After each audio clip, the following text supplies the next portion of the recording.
Hello, everybody, and welcome back to the ACGL Schools League. I am so excited to welcome you back here to day number 2, year number 4, with our record-breaking 182 teams that are competing here in the Schools League. It's incredibly exciting, and it's a great day for it. I'm Nari Mizuki, and I'm joined by a fresh and familiar face to all of you. It's Altruism. How are you doing today? How about fresh and familiar at the same time? To some of you, I'm sure this may be the first time you are tuning into one of these broadcasts. We have a show for you today, as Naori says, week 2 of the qualifiers to get into that Premier Division. So it really is open for everyone. New teams, old players. And that's the cool thing. Naori, you said 4 years of ACGL. Last year saw our first LAN finals at ASL. And that was fantastic. You know, pros and students getting to rub shoulders, sign some autographs, etc. And that's what this is all there for at the end of the year. So I'm sure with Fortnite being on the menu, and then later, Naori, you get to cast some Valorant for us. Yeah, very, very excited. Yesterday, obviously, we had Fortnite and Rocket League. Today, we're going to have more Fortnite action. And then, of course, as you mentioned, a little bit of Valorant later on just to close out the evening. And, of course, none of this would be possible without one of our partners, Ace and Nitro. So thank you so much for getting involved and helping these kids, you know, do something different. Something that, 10 years ago, people would have gone, really? It's great that they have so many new opportunities to do cool new things and to become a part of an ever-growing and exciting ecosystem. So appreciate you for that. But focusing in on today, like you said, we're going to kick off with Fortnite. And I thought before we started, we do have some standings that we can just quickly talk about. Because obviously we saw a couple of games yesterday. And while this is week 2 of the broadcast, we have had a few games that were played last week. So quite a lot of action has already gone down. So looking at first place, we have De Anker with 84 points at the moment. That is nothing to scoff at. Yeah, really, really cool. That's some strong Not a team points. that really came out a lot last year, De Anker. You know, I think they were sitting about that top 10 region, but certainly they didn't manage to make it down to AGC. So really nice to see a new team kind of making a name for themselves in the week 1. Well, of course, it's early days, right? So anything can change, but we've got to give them their dues while we can. And sitting in second place is Klaardorp High School, followed by Pinelands High School, and fairly close in points between first and second. It's only a 4-point difference. And then from second to third, it's another 4-point difference. So, and bearing in mind that winning a lobby will net your team 25 points without even taking kills into consideration. It really is anyone's game so early on. And that's a really nice aspect. And it's kind of shaped a lot of the metas that we have seen in Fortnite over the years, kills and placements. So you get those very thirsty teams that try and rush down enemies as quickly as possible, but then they take one fight too many and are out and lose out on so many points to get towards the end. And it's meant that a lot of teams have become very tactical with that. And like you say, I mean, it's early days. We've had 1 week. We got 4 weeks of this in terms of the qualifiers for term number 1, and then we go into the seedings for Premier Division, First Division, Second Division, etc. And from there, you've got 8 weeks to really prove yourself. So right now, I think a lot of schools are just trying to balance new rosters. You know, it's the beginning of the year. They might not have played with their teammates before. So who can settle into it now going forwards will be a big aspect towards the victor's late game. Yeah, and we're going to be hopping into game, but while we do that, you raise a really important point, which is that these first few weeks are for seeding purposes, which means that it really is kind of a Hunger Games of trying to make sure that you get yourself into that top 32 to get into Premier Division. But bearing in mind, there's been a change this year. A school cannot have more than one team in the Premier Division. So that leaves a lot of opportunities for other schools. And it means that some of these teams might have to face a bit of disappointment, or they need to best their schoolmates. So a lot on the line here for a lot of different reasons, and I'm looking forward to seeing how it does actually shape up. Yeah, and that's a big aspect. You know, someone like Paul Rose Gymnasium, since the beginning of esports, has been a dominant force across multiple titles. And Fortnite's no difference. They're so passionate about it. They have come in before with like 7 Fortnite teams, and all of them have been really good. So now it means you where you could strategize to maybe you play on Tuesdays, I'll play Wednesdays, or we're going to drop on opposite sides of the map. kind of not anymore. Maybe the tactics might be to listen in now, just a couple of computers down the way. So just as an example of how it's going to change up this year. Game number 1, of course, 2 lobbies here today. And all of these guys, of course, this is the last week, I believe, as well, before the new patch drops. So the only masks available right now and that Typhoon Blade, the big key items that I think a lot of teams are going to go for.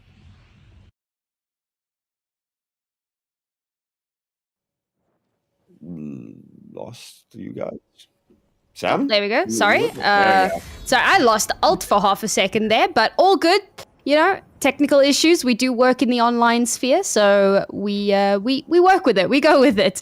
So here we go. We are finally jumping on in, and you can see everybody kind of spreading out again. And this was something that that AR and I had touched on a bit yesterday. Obviously, you don't want to take early fights unnecessarily. So you can see that the idea here is to gain as much ground as possible. We can already see one team contesting for that train. They obviously want to try and get that item as quickly as possible. Interestingly enough, no one going for early contestation of the dojo. There is a team nearby. They're obviously going to be working their way over there a bit later. But yesterday we actually did see, I believe it was PRG was going for train. I can't remember who was going for the dojo every map, but we did see that it was a hotly contested area. I'm not surprised. You know, you get a lot out of it, but it can also be quite an intimidating or difficult one to take if you're badly equipped. So, looting somewhere else and then rushing to it is great. So we see a great 5 HP clutch coming out here from Dampy. Takes down Jaden. It doesn't confirm the kill just yet. We are, of course, by Kappa Factory. And this is a very hotly contested. It's weird how this sometimes happens, where the north, where there's so much loot, gets basically left open. Whereas, we had, 4 or 5 teams just in the southeast? Oh, man, that is some grudge nonsense right there. Downed players look so scary.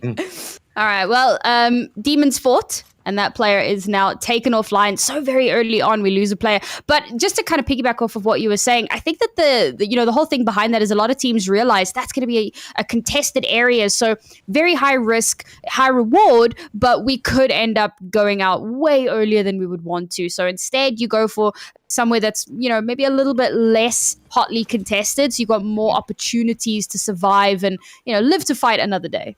Yeah, I mean, if you can just avoid everyone for the first half of the match, you can get point positions of, top 20 easily, top 15 without really taking an engagement. So we've got 24 teams right now. We've already lost, I think it was 2 teams there. We'll wait until the map disappears in just a second. But I mean, there we go. We got 24 teams in this lobby. So you just have to try and stay alive. And your other option is you take those early fights if you get decent loot and you take more of a hot drop, but with the plan of always keeping one person just as your safety, because you've got time to still reboot. You can't afford to reboot in the second half of the game. So you've got to choose your aggression moments.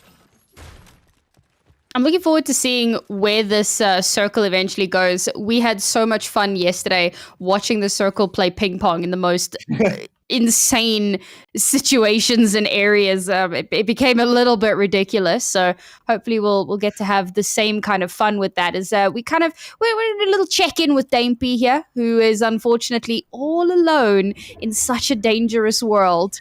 Gonna rat out a little bit here, wait for an opportunity to maybe get a third party. That'd be a great way to try and get a couple of kills if possible. But it looks like there is a battle happening somewhere. I saw a little bit of damage happening there on that kill feed. And here we go. Looks like this may have been the scene of the crime. But, it's over before it even begins. Some of these teams are terrifying. Yeah, and I mean, that's one team gone now. So first casualty of the war. Like you say, everyone else, per Dampy in the corner, is not alone, I'm sure, in terms of being the only solo left. It's already hard enough coming in as a duo into this. You're a man disadvantage, and we've seen it so often being that determining factor in the late game. If you only rock up to the final fights with 2 people or a solo left, you have to play opportunistic from that moment onwards. So right now, got to, obviously for Dampy at least, try get that teammate back in if possible. But everyone else, you want to stay as 3, or if you do lose a player, try get them back. Just disengage, avoid all fights, and run for a reboot ban. But these guys are feeling confidence, and they want to start opening the tally for their kills. No one from Teddy Bear and the rest of the squad has got anything on the board right now, and trading blows. Glitch Ghost comes off the loser in that. Teddy Bear falls shortly behind it. Confirmed out there. It's up to Wazy. 1v3 clutch now required. And actually decides to pull out the blade, gets a bit of distance, and going to be coming back for those reboot cards. Realize that there is no way to pull this back. Smart move. Yeah.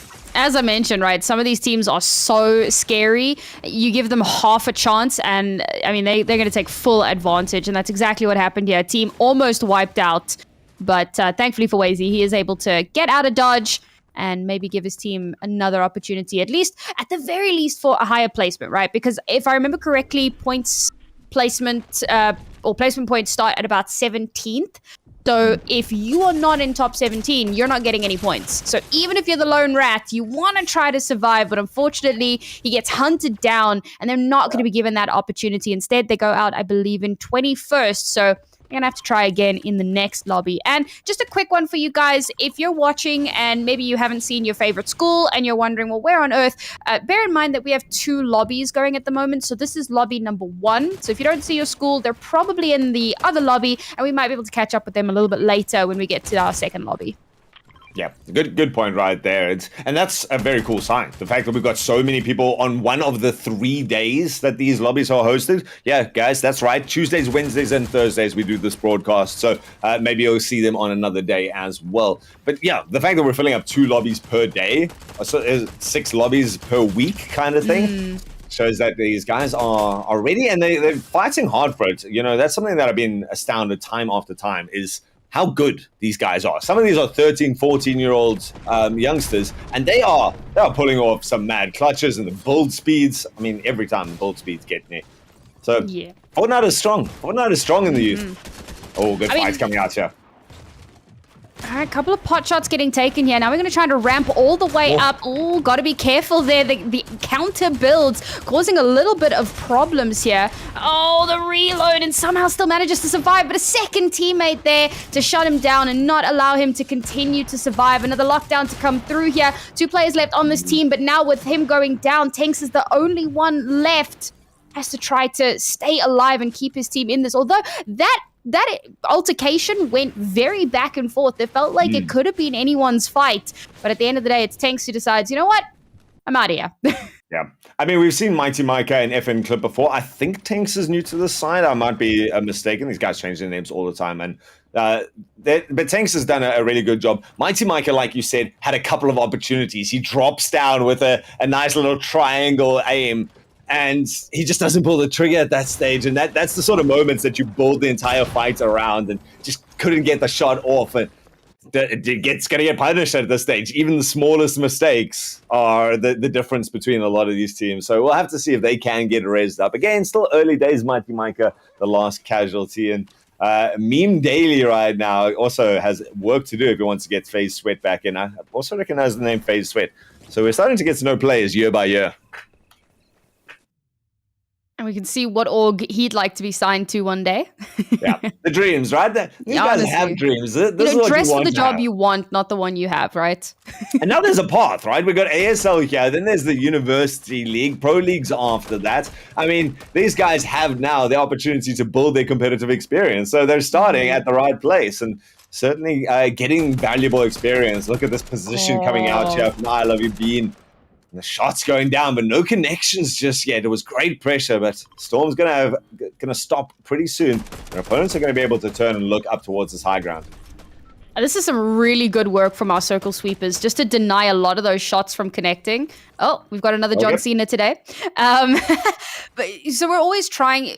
Well, teams are often trying to kind of gatekeep and disallow you from doing the circle sweep, but I love that what we're seeing from those teams is that as you're kind of coming into a position where you could be seen, wall goes up and you got that little bit of cover so that you can still get to safety. And now the shots that were fired by our would-be gatekeepers have called upon another team who are now pouncing upon them, and they find themselves frantically trying to build their way out of danger. They might have an opportunity to keep themselves alive here.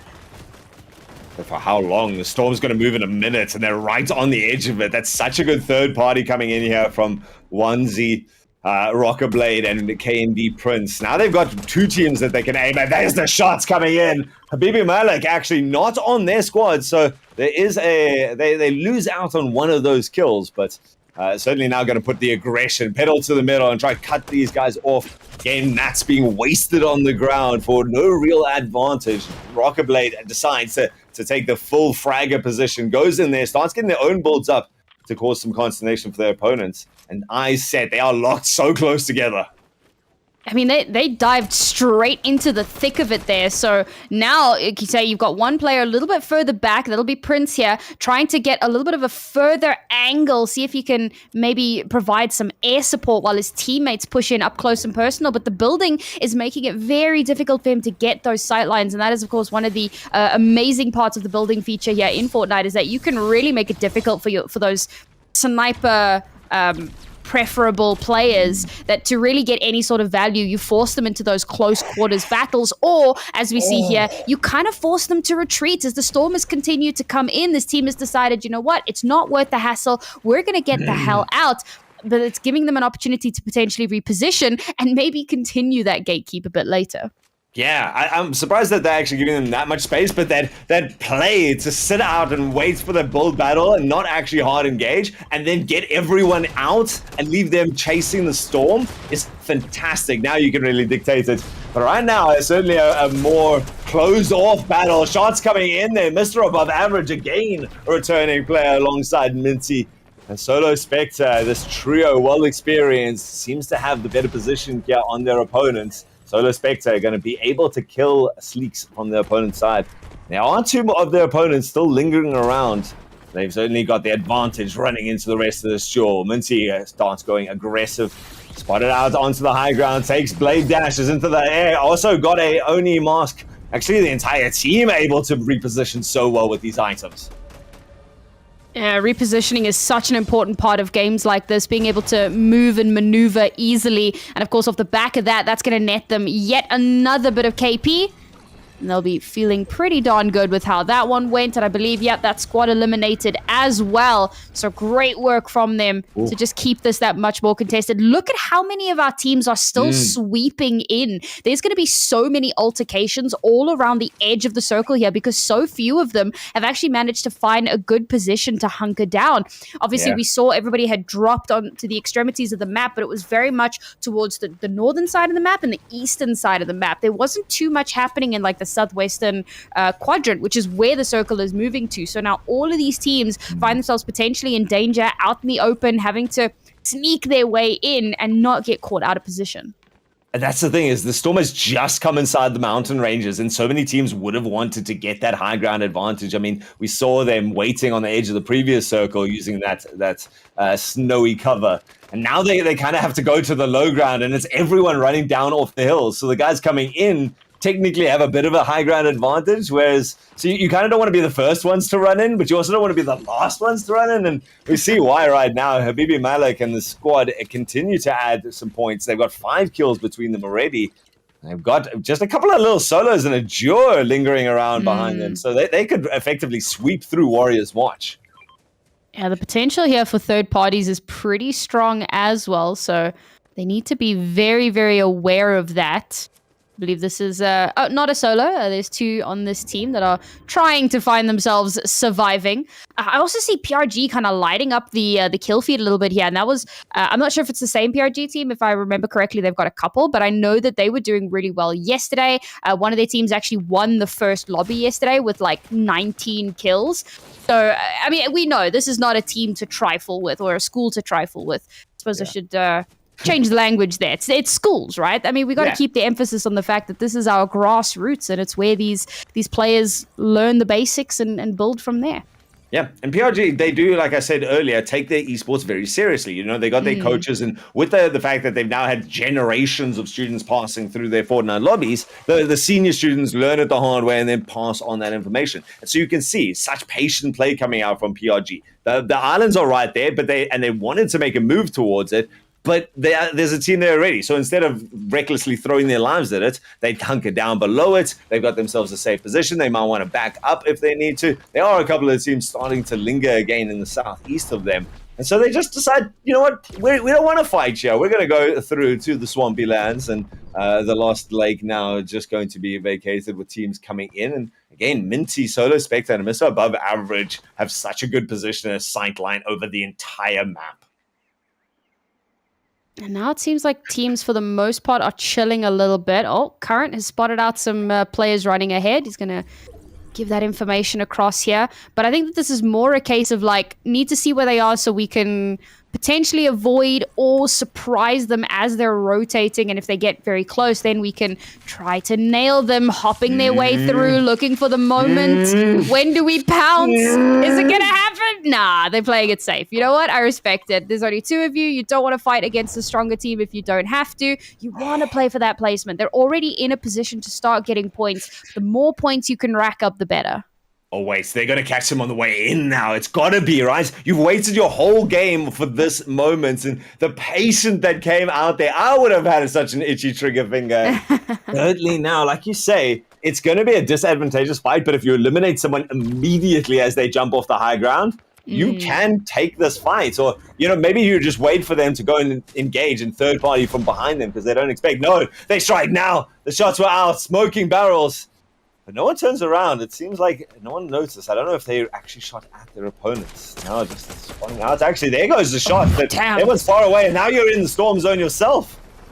The wall that literally instantly went up there. I think they were trying to capitalize on the fact that with the sword and the mask, people are more willing to separate, to move away from their teammates because the rotations movement for them, it's so much easier now, so much more convenient. So you wait until all of the players are really far away, you catch one off guard, and then it turns into a fight. But they took a few pot shots, saw a wall come up, the storm was coming in, and they were like, you know what? Rather we reposition, try to fight this out a little bit later if we need to. Now it looks like we may get a very big altercation happening in the same area here as three teams are coming in towards one another here. One of them is that team of two. This could be a perfect opportunity for them to go for the third party if PRG plus, I'm not sure what the other school is that's coming up onto them is, but if those two teams come into each other and start fighting, there could be the chance here to pounce in.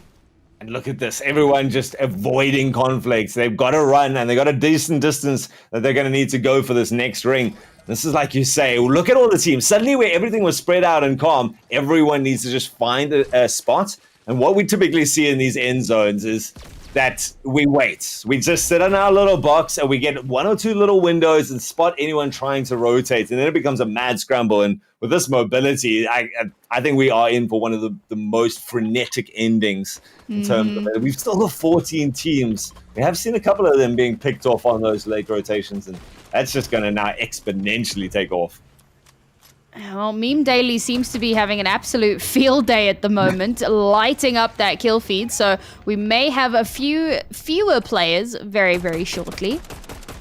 And we know, obviously, that quite a few of our teams are not full three-man squads at the moment. So those are the ones that are going to be playing that a little bit more carefully. But looking at where the circle has moved to, that's putting a lot of teams in a very uncomfortable position now. As the storm starts to move in, again, they're going to have to kind of run into each other, cross their paths, and potentially get into some serious danger. A little bit of high ground here, some pot shots to come through, but some other players firing in as well. And there you go, a great little elimination to come through here from Fatal Acid, very aptly named. How much more can they get done?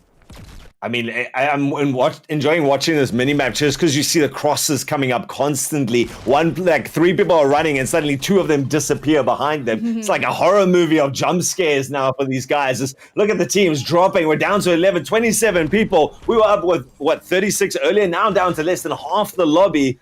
And everyone again grouped up on this eastern side, forced to go ever further west. And we've only just managed to avoid the storm. Shots still coming out there. Matt's probably starting to run low for a lot of teams as well, as they've had to take those altercations earlier. Now every single brick, every single piece of wood counts.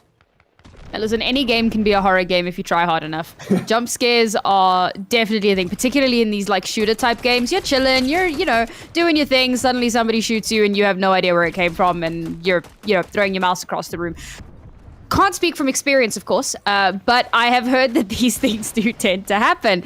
As it looks like now, look at all of our teams now in an absolute cluster around one another. And this is where that building is going to start to become a huge proponent, because teams, yes, there is a bit of cover here. They are in the forest, so you can kind of duck and weave, but you've got to keep those walls going up to give you more space to rotate, to block off some of those bullets, as now teams are moving their way in towards that next circle. And, well, be careful. You could get caught on that rotation again.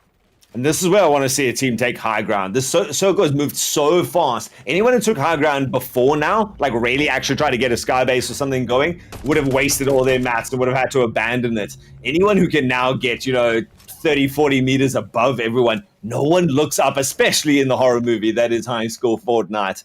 And right now, there's not a lot of extra cover, so maybe someone contesting the bridge along would give them an advantageous position. Otherwise, look at Clips here. No healing, nothing. And just has to sit cornered in the builds. And that's what a lot of these teams in desperation are going to have to do as we break that 10-team mark. And we do see Mr. Above Average claiming that last kill with 9 squads remaining. All right, now we're going... like crazy suppressive fire, right? All 3 players aiming in at the same kind of small area to break down those walls and to put those players in a vulnerable position as they see the bodies jumping across. You got one person putting down suppressive walls just to keep them alive while the rest continue to put out the pot shots. Meanwhile, the opponents just putting up walls to try to get their teammate back alive and in the game. Down to 7 teams left. They're now dropping like flies as space is becoming so much less to work with. That zone is moving, the circle moving out and forcing these teams into very, very uncomfortable positions. And now they've got a little bit of time here. So these fights are more likely to be a bit more sustained because they don't need to start moving just yet. And this is where our circle sweepers can have a much bigger advantage. I think the big thing as well right now is making sure to not laser focus down something. If you tunnel vision, someone's going to get an off angle and be able to take you out in a good little beam of SMG bullets from pretty close range now that everyone's being forced into. So how you build the sort of like angles that you're making your walls up as we head to our top 5, 13 players left and only one really any distance from this in a circle. 4 teams conglomerating around a single build. So many individuals left. Asian's going to be dropping down here. Again, Nitoshi's being such a formidable team here. Jalen and Jaith, the squad picking up 10 kills between the 3 of them and looking pretty healthy, able to sustain this for as long as they need. 5 teams left, 12 players. So potentially only 2 teams that have lost a player, which means that there are some very robust fights that could be breaking out at any moment. With so much of these walls up, giving that little bit of extra cover now. And because there have been so many walls built up over the last little while, teams now have to figure out which ones actually hold players. Where should we be aiming? Where should we be trying to break down so that we can get that all-important KP as now the circle has moved once again. Anyone who's put themselves up in a massive tower is going to have to come down from their tower to move and change position. And again, that gives you a little bit less room to work with. PRG is still alive in it here, looking for an opportunity. No, Itoshi. Oh, bro. Okay, there you go. The mask comes in clutch. Love that for you. Back in the fray, building up that tower once again. Are we even going to get to that next circle as now the teams are right on top of each other and now it becomes a battle of elevation. No longer a battle of sightlines, but now who has the high ground? General Kenobi and it's the Akar who are just raining down bullets from above, causing absolute chaos. And look at this, the war of attrition is winning out. These guys have been consistently good at taking the high ground in previous matches and coming out once more. They've lost Mr. Above Average. They're going to be able to be raised back up very quickly. Now the full-on engage goes out. Still 4 teams available, so this is not a finishing blow at any stage. Just repositioning. Get some nice good builds again. Straight up into the skies. Spots out one just on the flank of them. Now they got to chase them towards the sky. Minty wants to slow it down. They don't need to rush. There's 3 teams left here. Solo Spectre takes a bit of storm damage, doesn't have any HP, and has to fight his way manually through the build. As the teammates getting taken down. Mr. Above Average falls. Gonna be confirmed. The Asian WK, the solo left here, gonna be able to confirm that kill and just keeps the single squad alive. Needs to worry about these builds, though, getting in the way constantly. Takes towards the sky, running out of those Oni mask charges, but uses one of the last 3 very effectively as it stalls for just another second. so low on HP. I think the Ankara is still 3 men strong, which puts them in a huge advantage. No, in fact, Mr. Above Average was taken out, not able to get raised up. So now only 2 players left on this team. They are potentially our favorites here, but no, they get taken down by a lone PRG player. Joyboy has kept his team alive. Now it's a 1v1v1. Which one of our players will come out on top here is now Agent WK hiding out down below. Solo Spectre has somehow kept Ankara alive in this. I missed that. I thought that they'd been eliminated, but no. They're somehow still in this now, trying to find those last solo players. Don't want to be the first to engage, but unfortunately it has to happen. WK will take out the PRG player. So now it's WK versus our top currently ranked school in the Ankara. Spectre has that high ground, has so much space to work with, repositioning, looking for that information, trying to find that last player. Can you get your positioning just perfect? No, taken down, and it's WK with 100 HP still left on the dial that manages to clutch out that lobby for his school. Man, no healing at the end for any of the players than the last 3 teams. And I mean, you go from being WK, the solo, versus a trio and a duo into those top 3. You just hide your patience, that patience playing off. We saw it earlier in terms of not picking a fight you don't want to take. And then at the end there, just keeping that position, waiting for the Scrabbles to go through, eliminate as much as possible. So close. And then it was just, you know, let the chip damage come out there. When you got 100 HP and your opponent's got 11, obviously you don't know that, but you just keep yourself alive, waiting for them to make the mistakes. Honestly, it's impressive that he was able to keep his HP so high for so long, despite all of the chaos that was going around him. And remember, he had taken out Joyboy shortly before. In that 1v1v1, he took out Joyboy. So he was in a fight shortly before, but still has so much HP left. That is a very, very terrifying prospect to know that there are players that are that proficient, that prolific in this game. And, you know, Spectre had that high ground, had so much to work with, but constantly needs to build. You know, when your floor is getting shot at, when you're facing potentially falling to your death and you have to find some sort of stability, you're constantly on the back foot. So really well played there from WK to make sure that he confirms that win for his team. Yeah. And I mean, that storm was not kind at any stage. That thing moved constantly in different directions, especially when it went up at the end and then it tucked backwards. So everyone who thought that they were starting to stabilize, starting to get these big elaborative builds, then they now had to like evacuate them, then come back through them, not to wait at them anymore, but they were now just obstacles. It really did test everyone. I'm pretty sure that was the last moment. He was just out of builds. He had the sky base, but he just couldn't go any further. Didn't have anything to mitigate fall damage and kind of just let the storm take him. But again, such a nice showing. And again, the teams that are investing a lot, the PRGs, Danker that you said. I said earlier that I didn't recognize them. I didn't realize it was these guys. These guys came third at ASL last year at the AGC. And so, you know, again, seeing them rock up, they must be getting close to those grade 11 matric years, and they want to prove themselves. This is their chance. So here's a fun fact. The team that just won, the school that just won, is Saamtrak Laerskool. And for those of you that don't speak the Afrikaans, primary school. Primary school. They're just absolutely having their way with the high school kids. You know what? It feels a little poetic. Sometimes high school kids, they can be a little bit rough with some of the younger students, but you come to their turf and they will show you what they are made of. What an impressive performance from them. So they will rake up some great points for themselves. They're 25 plus whatever their KP was. I'm not entirely sure. I'm sure we'll get confirmation on that at some point. But very, very strong performance from our primary school. That's so sweet. Isn't that cool? You're not going to put a primary school kid on a rugby field with a high school kid and expect anything other than bloodshed. And yeah, just getting to stand up. Like you say, this is my house. I'm coming to cause the bloodshed this time and do it with the aplomb that they do. But guys, we do have a second lobby. Are we going to break, Peach? Just again, we are going to go to a very quick break while we set up that second lobby, guys. So don't go anywhere. Loving to see how many people have come out here. 75 people sitting in Twitch. Appreciate you guys. You guys want to see this just as much as we do, and the action, I hope, hasn't been disappointing. So we're going to catch you just after this.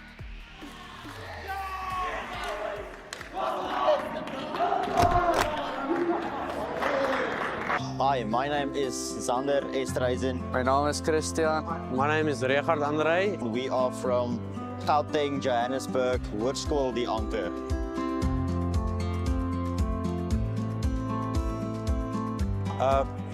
The games are definitely challenging. We have a lot of different players with different skills. They are very good. Some of them are poor at the game, but it's very challenging. I say it's hard, difficult.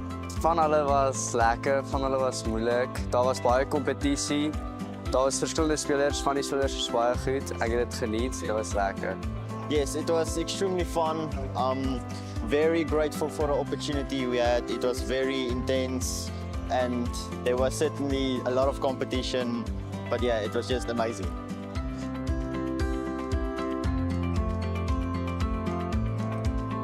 Yes, this is our first LAN experience ever, so we are extremely grateful for the opportunity. Yes, this is me and my team's first LAN experience ever, and it's quite different, very different. A lot of people around us can hear what they are communicating to the teammates, and it's definitely more pressure than at home. We're comfortable. Ja, dit is my eerste LAN experience. Dit is baie anderste, baie groter. Ek het dit nie verwag nie. Die mense is nice, almal. You can feel the environment. I mean, the people are very nice in it, but you can feel it's not the same at home, like on your own setup. Everything just feels like different, but it was good.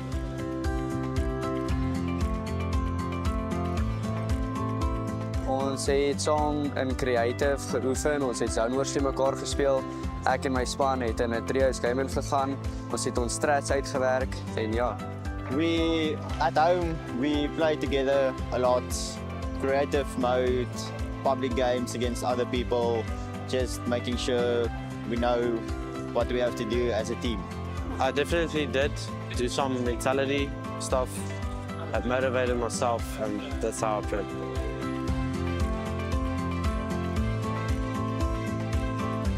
Yes, we definitely gained a lot of experience from this, and next time when we come back, we will be better than ever and hopefully grab that first place trophy. Ons het baie goeters geleer om saam te speel, nuwe strats, waar om te land. Dit was baie lekker. Ons het dit geniet, ja. Yes, I learned that I doubted my opponents. I thought that I was this guy placing first, but no. Yeah, I learned that I should not be cocky, lower my ego, and definitely train harder, play more.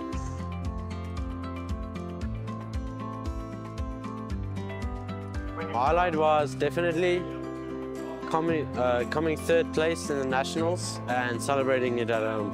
The highlight, I would say, is just meeting a lot of new people and all of the commentators and just having a great time with everyone. Dat ons derde kon gekom het in die ASL.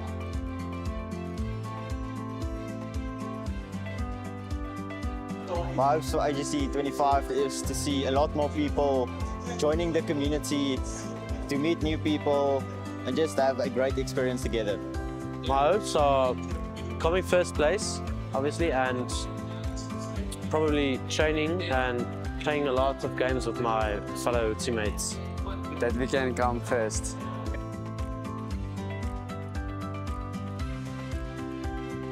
Thank you all for your support, and thank you to you all that doubted us. Sterkte, daai kant, almal kan dit doen as julle julle harte in dit sit.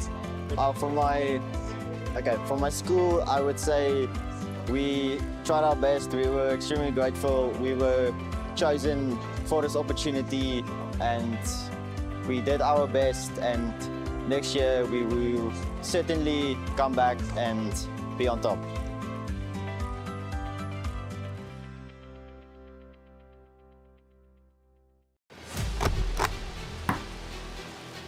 My name is Mnoto and I go to a school called Thomas More College in Hillcrest, Durban. I play Rocket League. Yeah, Rocket League is my favorite game. Thomas Moore doing it. Mnoto coming off the seating. We placed third, unfortunately, in the schools league, and today we did not win a single game. I found it amazing. It was very hard, yes, in general, but yeah, that's what comes with competitiveness. No, this is in fact my first time being in person with friends, with teammates, and yeah, it's been an amazing experience. How did we prep? So we prepped by scrimming a lot. A week before our tournament, scrimming all the teams that were going to be here, and we also did just sessions with our coach. Yes. I experienced playing in front of a crowd for the first time, all the nerve, all the pressure on top of you, and how you can really play differently at home and in front of people. Yeah. My highlights was probably meeting all the pros, Snowy, To Die For, Cams, Ram, Mr. Low. Yeah, that was definitely my highlights. My hopes are to stop playing RLCS, maybe make top 8 and really make a name for myself, so yeah.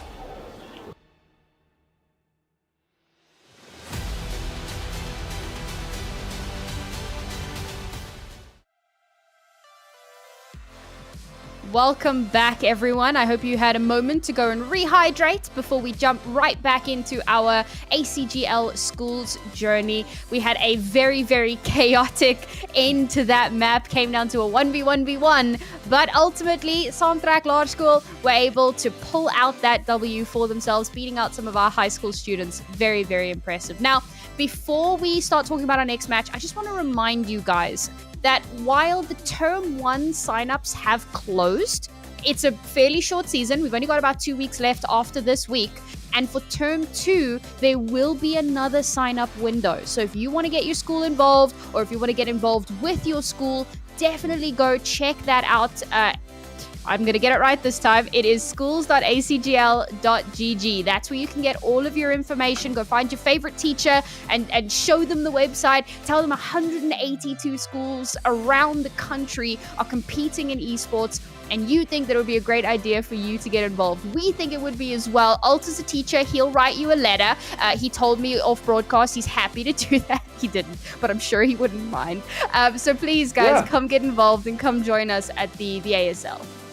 Honestly, you joke about that now, but 100%, guys. Find me on Discord, Ultrasm. Find me on Twitter. Find me on Instagram, Ultrasm Official or something. This is not a shameless plug, but if you do want to get your schools involved, that's part of my job right now, man. I'm trying to help teachers, help schools, help principals realize how cool esports are.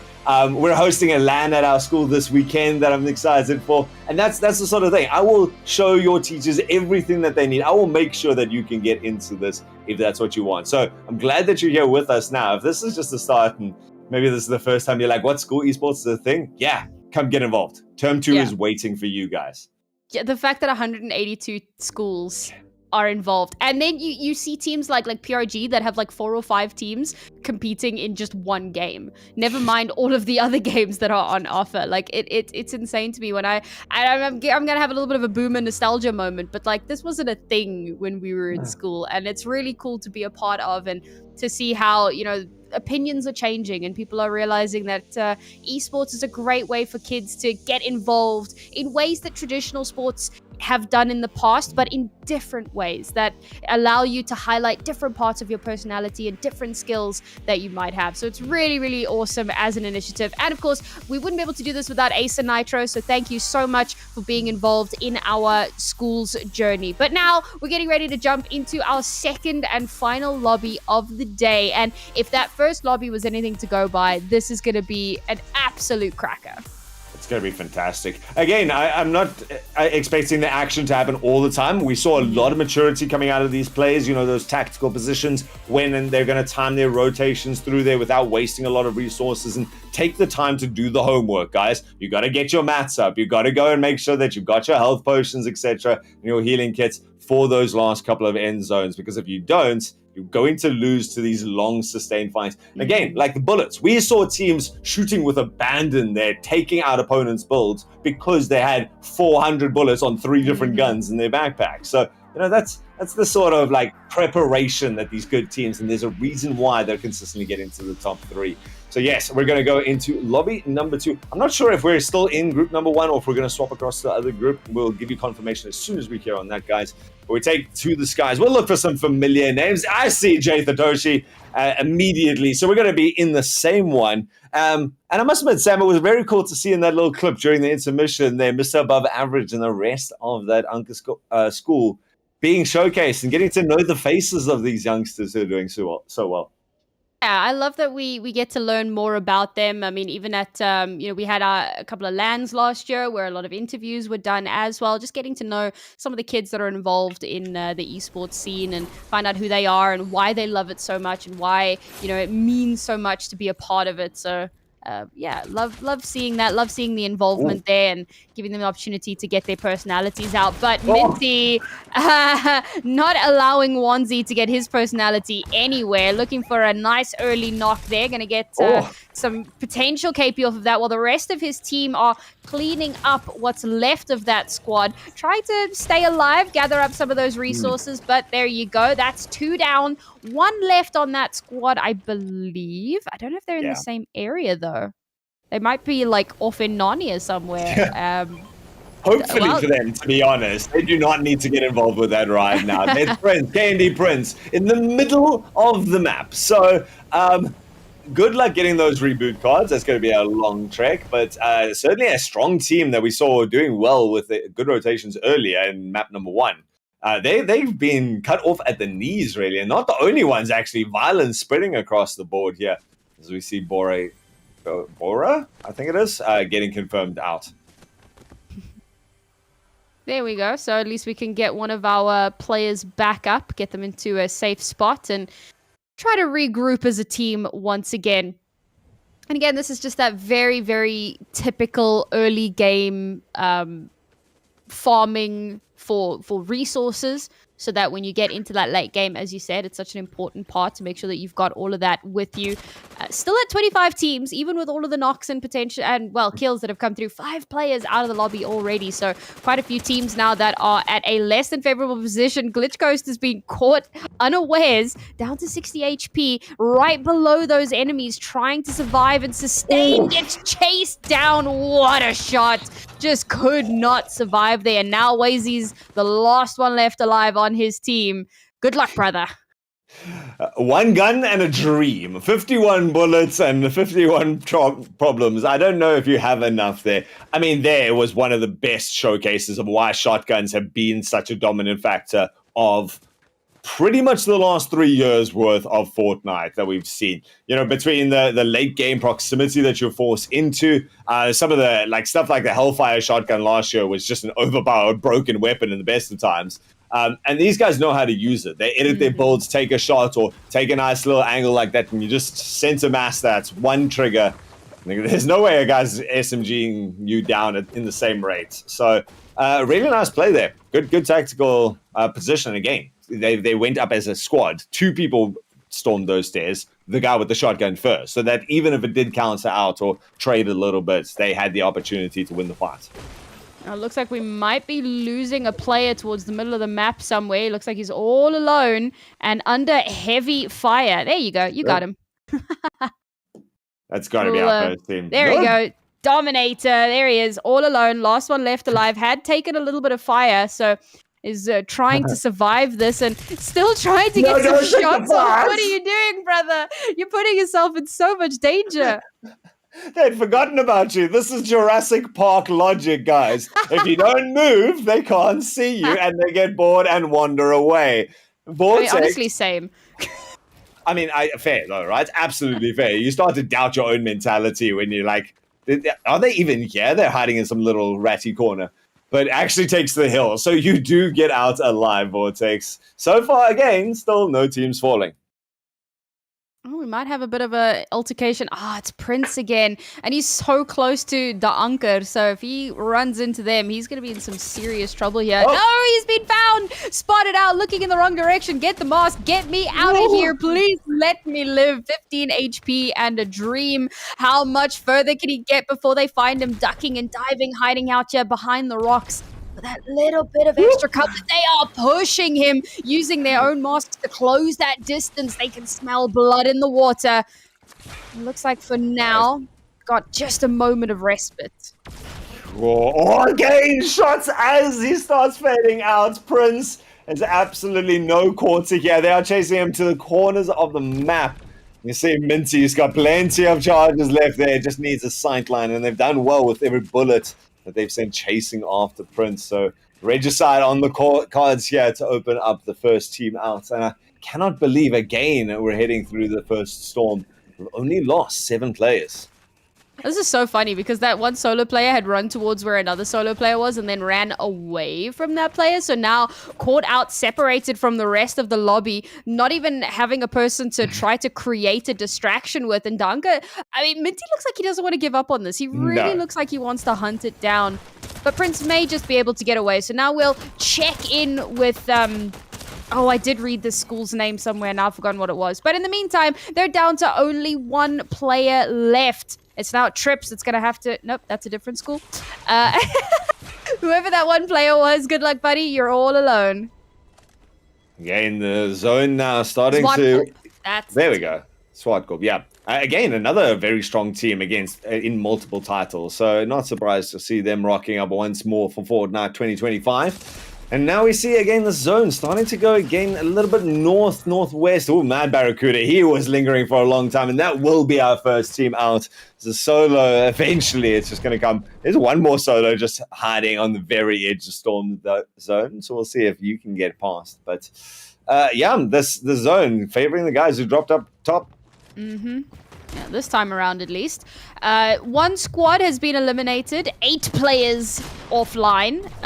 One of them is a squad. That means that we've got 5 players from teams that have left their teams in a little bit of a difficult situation. Ooh. So be interesting to see how that does work itself out now as Dampi is trying to get the heck out of Dodge. Already been spotted out by another school and is going to have to use that mobility as much as possible to meet back up with his teammate, but he's under heavy fire right now. At least he's still got a little bit of that armor just to keep himself alive a bit longer. But how much can he get done here? He's managed to build up quite a bit of sightline cover. Oh, I was about to say that should give him the gap that he needs, but no, they're so quick to catch up.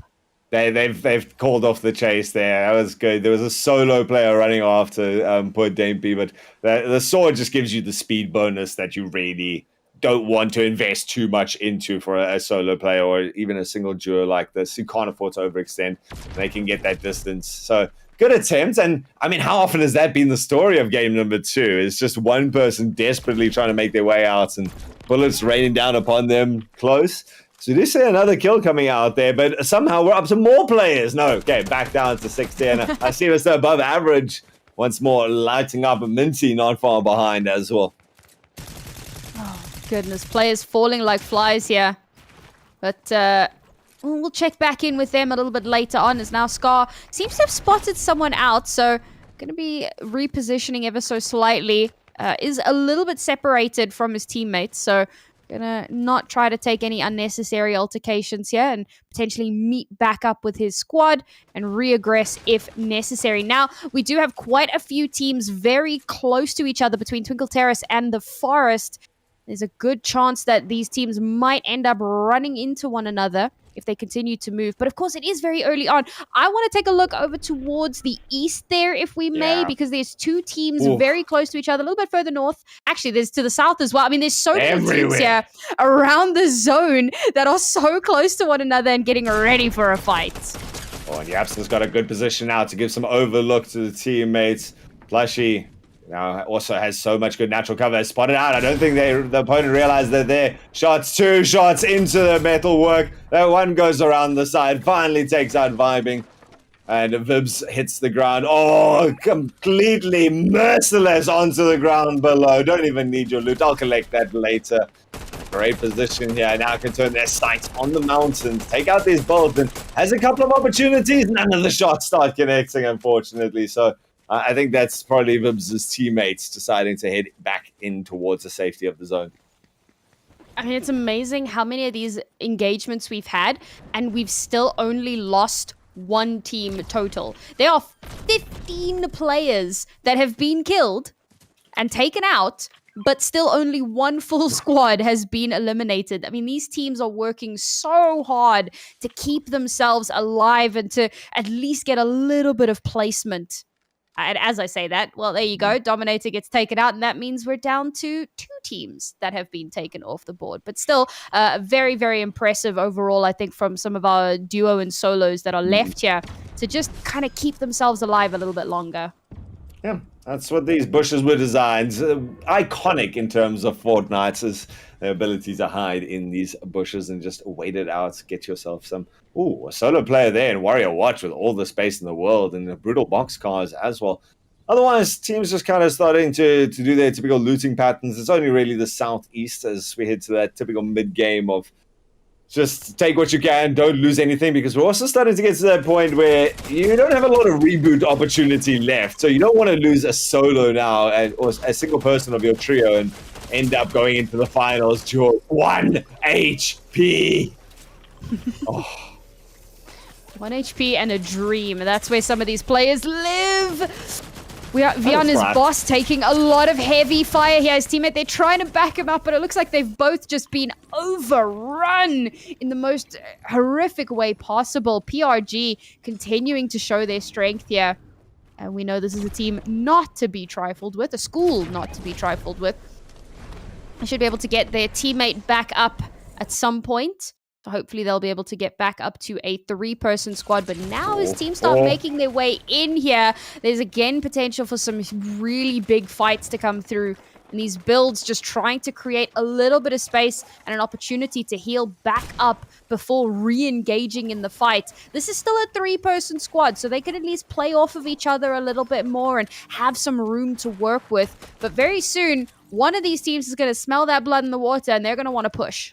Well, look at the map, though. There's one team north of them on the mountains, one team south of them on the mountains, another team deadlocked across the railway lines. And so right now, the builds are just to try and make sure that all the angles are covered. They're not interested in fighting back all that much. Some nice peeks coming out to see if they can get a cheeky angle on anyone else. And third team has now taken up the only vacant mountain left and made space for another team to join. So these guys on the low ground need to be careful. They're going to be the main focus of all the crossfires, but certainly opportunities for everyone else to look across the valleys to the other mountains as well and get some cheeky snipes in. Oh, this is a problem, man. We've got like 3 or 4 teams moving in to where our train track team is, and that's where the zone is moving towards as well. So the potential there is absolutely outrageous, and I feel like at least one of the teams has to have the forethought to just go a different direction and not get involved in this fight. But all of them are looking for a potential third party here. There's so many chances to, and of course, to contest that train and to get that, you know, legendary loot if they can. But which one of our teams is going to be able to actually grab it? Is the train going to hit them? They were on the railway lines. Nah, I think they built up. Okay, they bounced. That's all right. I just saw this thing coming down there, and they really were staring into the headlights for a second, but such pacifism coming out in this low corner. There's some subterfuge going on right now. Obviously joking. I'm not laying out accusations. Okay. But the fact that everyone's just kind of waiting at this corner, I'm just guessing it's the zone's coming. Try and get whatever shots on the first rotators that you can. And that train came and went. And now these teams are still stuck here around these train tracks. And it's almost like it's pulling in more players. More teams want to get in on this action. And now there's a couple of players stuck out in the storm.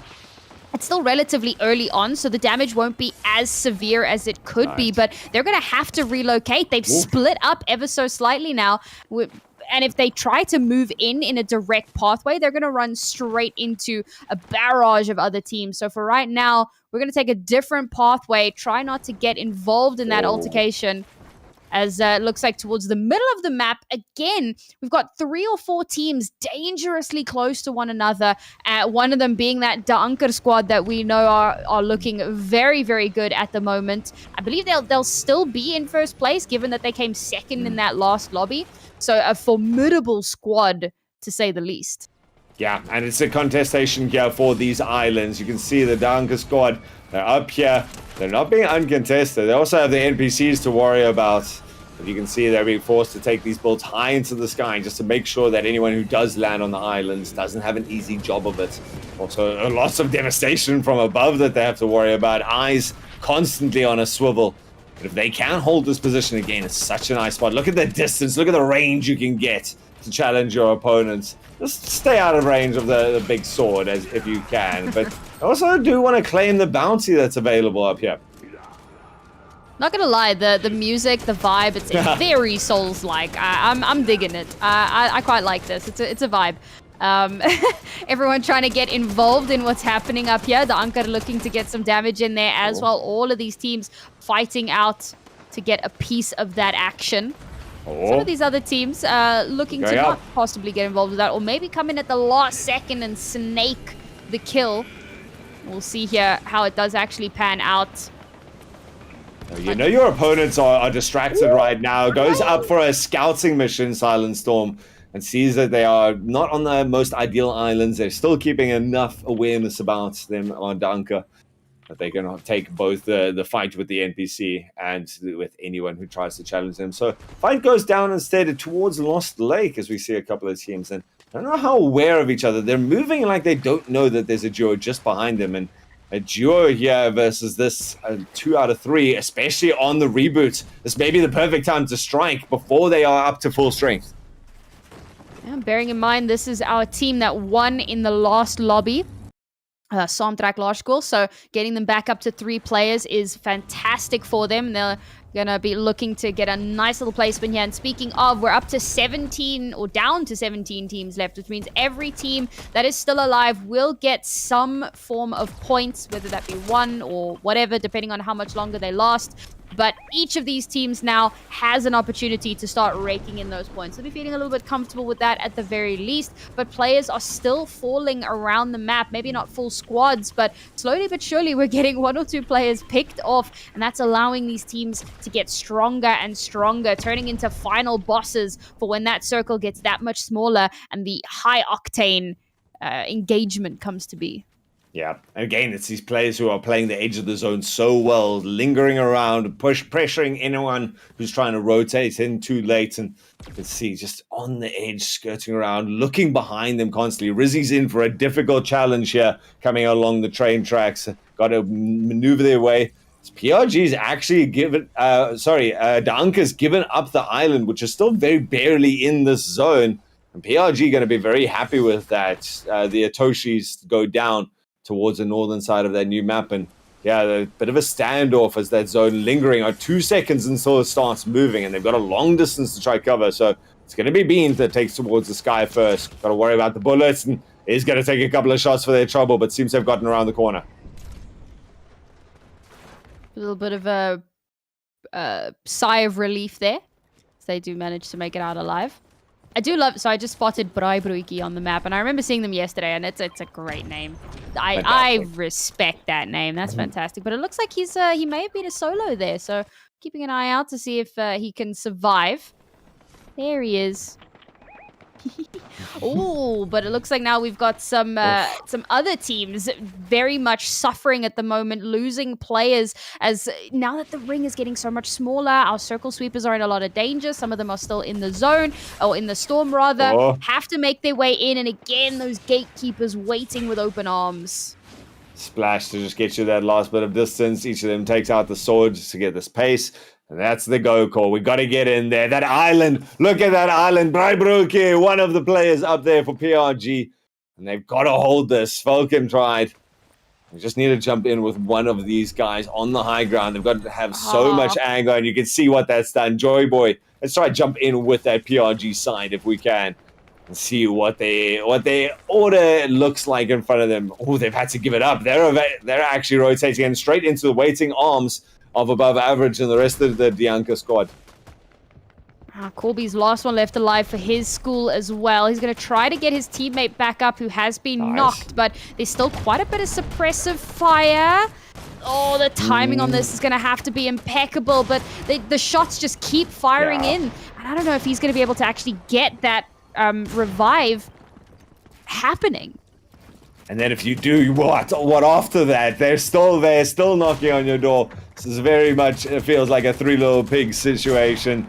Their house is made of brick. Can they withstand? Maybe it's just buying time until a third party comes in, and sounds like that actually. Chaos outside the walls. They do need to move a little bit as the storm takes them actually quite a distance. This is not a little bit. Your walls are going to be your tomb if you're not careful. And takes towards the sky. I like this. Good mobility coming out. The CBK side, we did find out through Twitch chats, by the way, is also a primary school. So the youngsters really wanting to show up. And look at this, picking up the exact right sprite that they need for the redeploy. And Evan Clip's going to be able to get some great distance. Needs to worry about it. Gets taken out in midair. Agent WK, our victor, our champion from the last one. And the rest of this agent squad going to be able to now, take out their primary school compatriots, but not without their own bit of damage. Now, tanks are still in it, so CBK still have a chance in this lobby.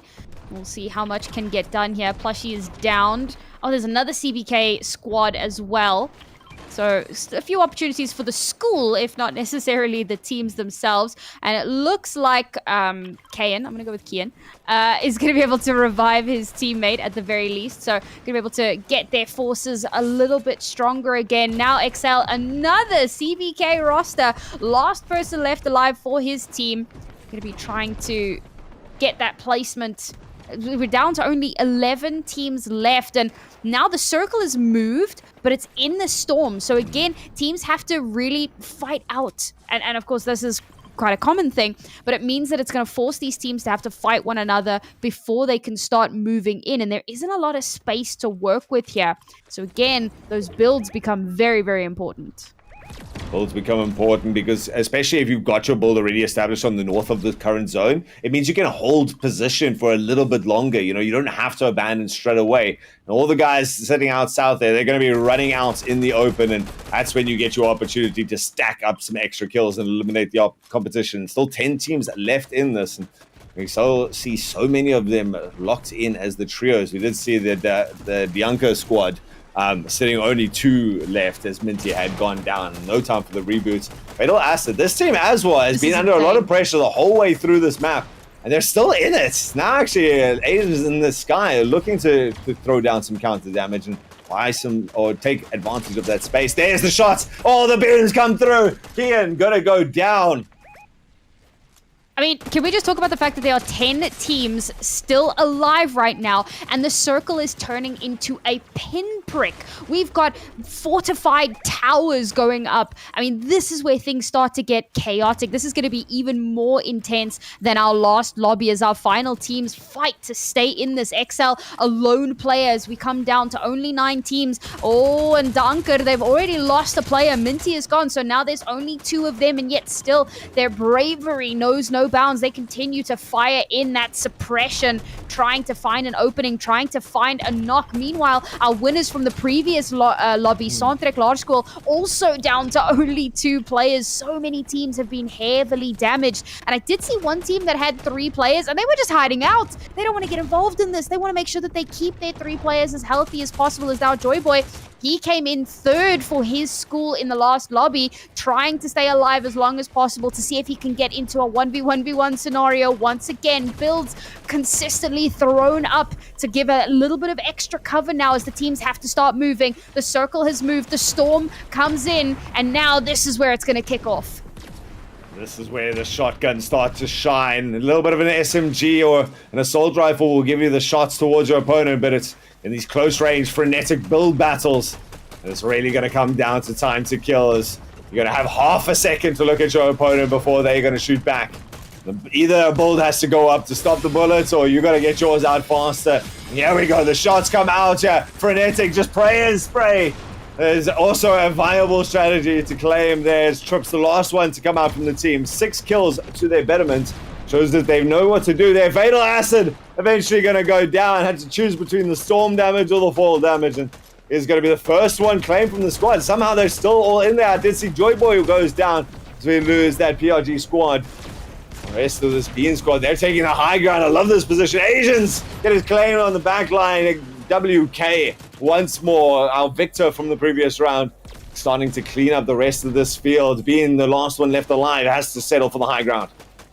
And we saw what happened to the high ground player in the last game. At the end of the day, it can come back to bite you. Now, there's still a decent amount of bullets here and a little bit of resources, but not a lot to work with. So this cover is going to be so important for Bean, but someone's pushing. Someone's trying to get that kill to eliminate this squad. And speaking of eliminated squads, down to only 5 left as now we go higher and higher up into the sky as Bean rains down bullets from above. Players fall around them, trying to find that space to work with. Now down below again, WK doesn't want to go for that high ground, keeps that low ground position, and it's a strat that worked out for them before. Can they make it work again? No, Solo Spectre gets his revenge on WK, wipes out Saamtrek Large School. Now we're down to the 3 versus 3, and again, it's a 1v1v1. Bean still alive in this, Spectre still alive. I'm not sure who our third player is. We'll find out who that is very, very shortly, as now Bean gets them down. Dumbfus taken off the board.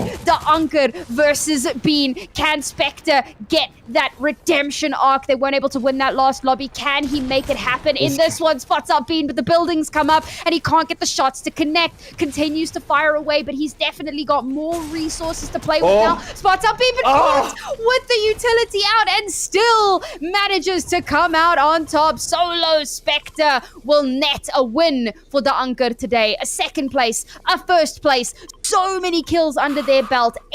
18 kills in this lobby. That is an unreasonable number of points that this team has managed to farm up today.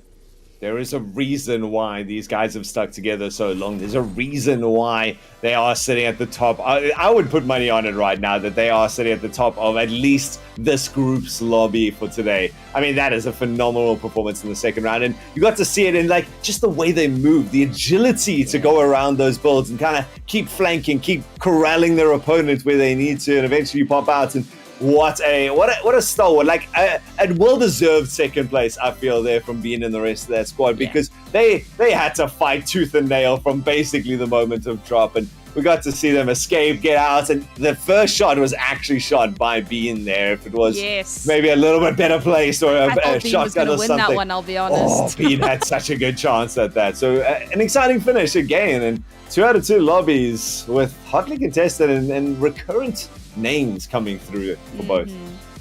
Yeah, I mean, high placement from very similar teams throughout those 2 lobbies. So very, very impressive here. I believe that Danka will more than likely keep their top spots after their performance today. Absolutely mind-blowing how well they managed to play, how they worked or played around the cover, how they were able to create so much space for themselves, even with 10 teams still contesting in that tiny circle. They managed to survive for so long. But folks, we are done and dusted with Fortnite for today. It was a fantastic day. And you know what? We can't get enough of it. If you can't get enough of it, we're going to be back with more Fortnite action tomorrow. Same time, same place. But for today, Fortnite is done. We'll be moving over to Valorant very, very shortly. Unfortunately, we do say goodbye to Ultraism for the day. So thank you so much for joining me. I do appreciate you being here. And I will see you, I'm sure, very, very soon. As for everyone else, a short intermission. And when we return, we'll be back with some Valorant. Enjoying the games? ASL has been growing exponentially for the last 2 years. Now, term 1, and just in the high school league, we have 182 different registered schools, 1,123 students all participating. If you want your school, company, or anything featured on the streams, in the articles, drop an email at schools@acgl.gg. This could be the perfect place for your brand to live.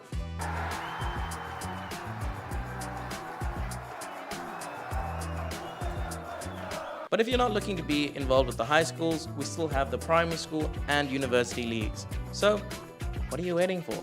It's time to get involved in esports.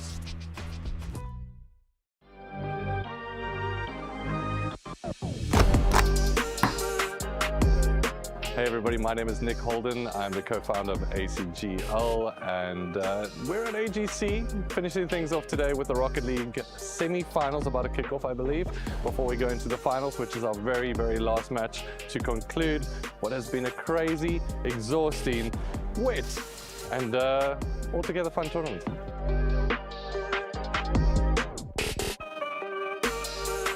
Ooh, that is a tough one. but there's a couple of things. So just being able to see some of the school learners in Rocket League as well as Fortnite, they were so excited to be able to see some of their heroes. That was very exciting, but also for them to be able to show some of their skills. For me, the school stands out because that's always kind of where the heart is in terms of being able to see the next future stars. I gotta say, our graphic designer has been killing it in terms of some of the posters as well. It's been cool to be able to see that. And honestly, this is a cool event just because our team comes together and we don't always get that opportunity. And just being able to be together has been also amazing. So altogether, there's been a lot of stories. I can't really just pick one.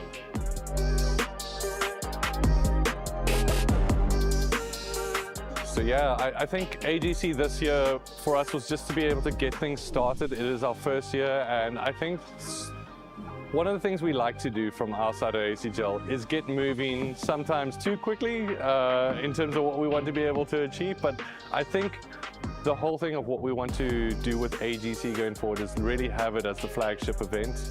And for us, starting that this year was vitally important. We didn't want to postpone, we didn't want to delay. We wanted to get things going so we can also set that expectation for what we want to do next year. So yeah, I think that's a big thing for us moving forward.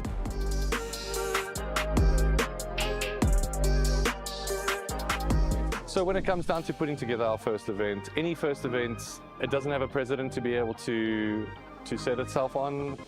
So you kind of just have to trust ACGL, and I really just want to thank all of our partners, the sponsors, the spectators, the participants, and everyone involved for just trusting us in terms of this process to be able to get it going.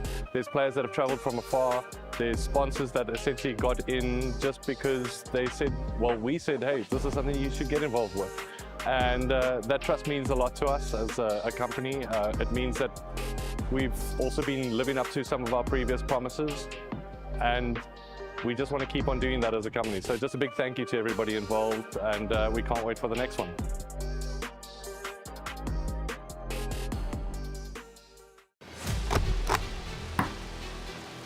My name is Mnoto, and I go to a school called Thomas More College in Hillcrest, Durban.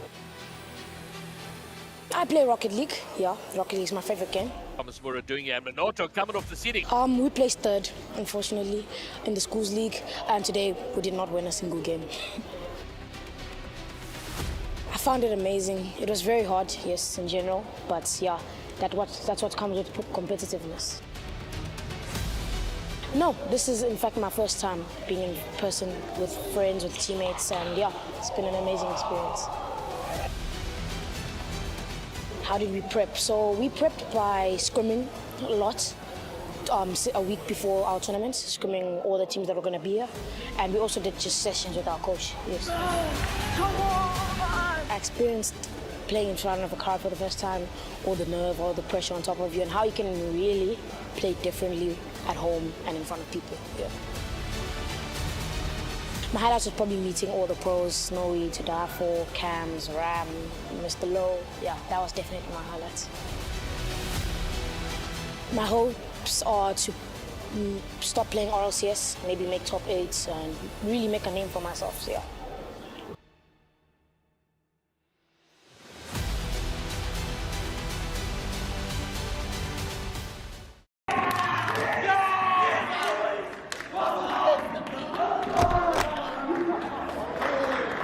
Hi, my name is Sander Estreisen. My name is Christian. My name is Richard André. We are from Gauteng, Johannesburg, Hoërskool Die Anker.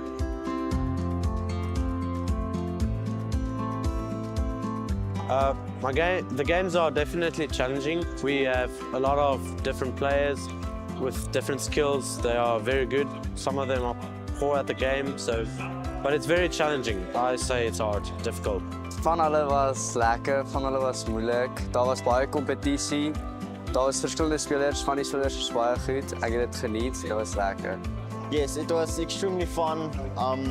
Very grateful for the opportunity we had. It was very intense, and there was certainly a lot of competition, but yeah, it was just amazing.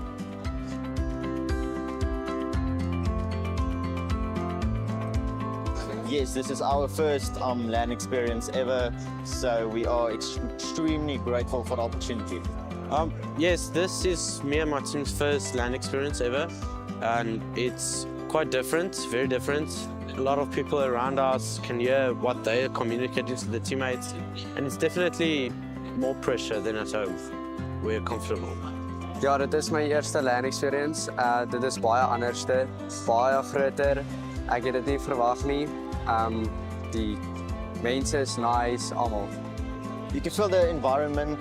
I mean, the people are very nice in it, but you can feel it's not the same at home, like on your own setup. Everything just feels like different, but it was good.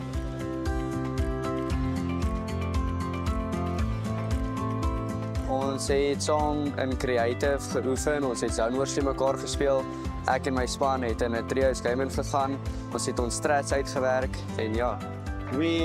At home, we play together a lot.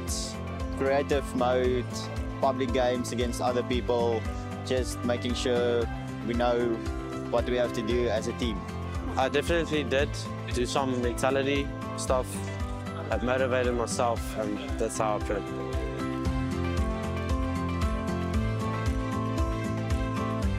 Yes, we definitely gained a lot of experience from this, and next time when we come back, we will be better than ever and hopefully grab that first place trophy.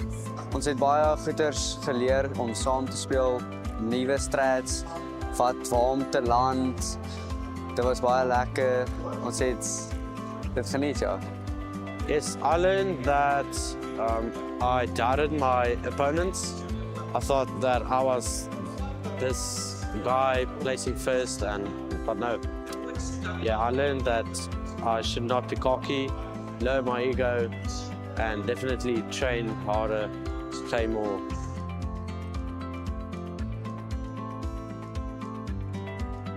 Highlight was definitely coming third place in the nationals and celebrating it at home. The highlight, I would say, is just meeting a lot of new people and all of the commentators and just having a great time with everyone.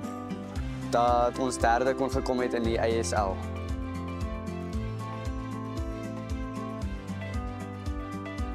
My hopes for AGC 25 is to see a lot more people joining the community, to meet new people, and just have a great experience together. My hopes are coming first place, obviously, and probably training and playing a lot of games with my fellow teammates. That we can come first.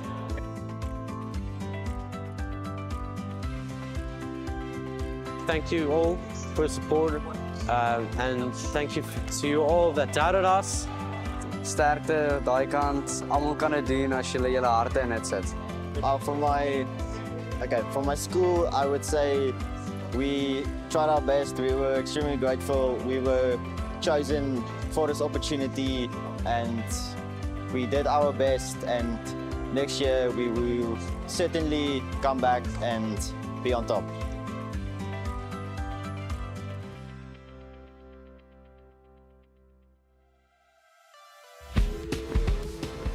Welcome back, everybody, to the ACGL Schools League. We just wrapped up a very hype, very exciting and hotly contested Fortnite series of games. And now we're going to be jumping into Valorant. I'm still Nari Mizuki, and I'm joined once again by a fresh and familiar face. It's AR Gaming jumping into the Valorant action with me. How are you feeling?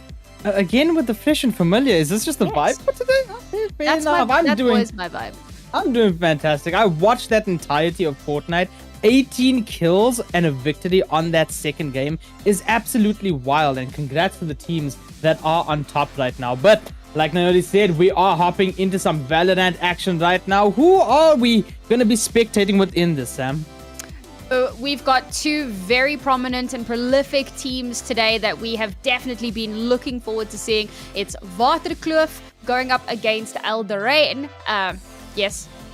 Sorry, sometimes I get confused with schools' names because it is 182 schools that are busy competing in this ACGL Schools League. So every now and then I might mispronounce a school name, but it's it's unreal how much support we've had. At 182 teams, some of them, 182 schools, some of them have multiple teams as well. So you could only imagine the number of participants that are getting involved in our school leagues. But yes, Waterkloof coming up against Elderrain today. And I think that this is going to be an absolute banger of a match. As I mentioned, both of these two teams, very prolific, have had some really good success in previous seasons and looking to replicate and maybe even better that this season.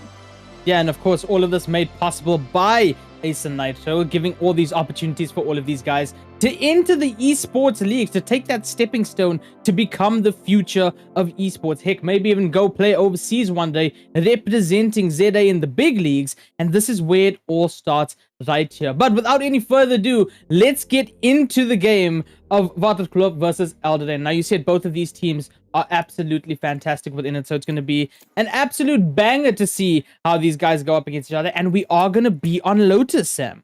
This has been a very popular map in the South African scene. I'm speaking now very specifically about the ACGL ladder leagues that are going on right now, because as we know, right, this is our schools league, but ACGL has a main circuit as well where teams are able to compete. And this map in particular has been pretty popular, pretty prominent. So looking forward to seeing how our high school up and coming students are going to be performing on it here today. And of course, it all starts with what the agent select is going to look like. And already I'm seeing some very, very interesting picks here, right? Like the KO, not super common on Lotus, but there are some really solid use cases that could come through with that quite nicely. I'm also kind of eyeing out the Clove as a single controller. That's a very bold move. I mean, she can't smoke globally.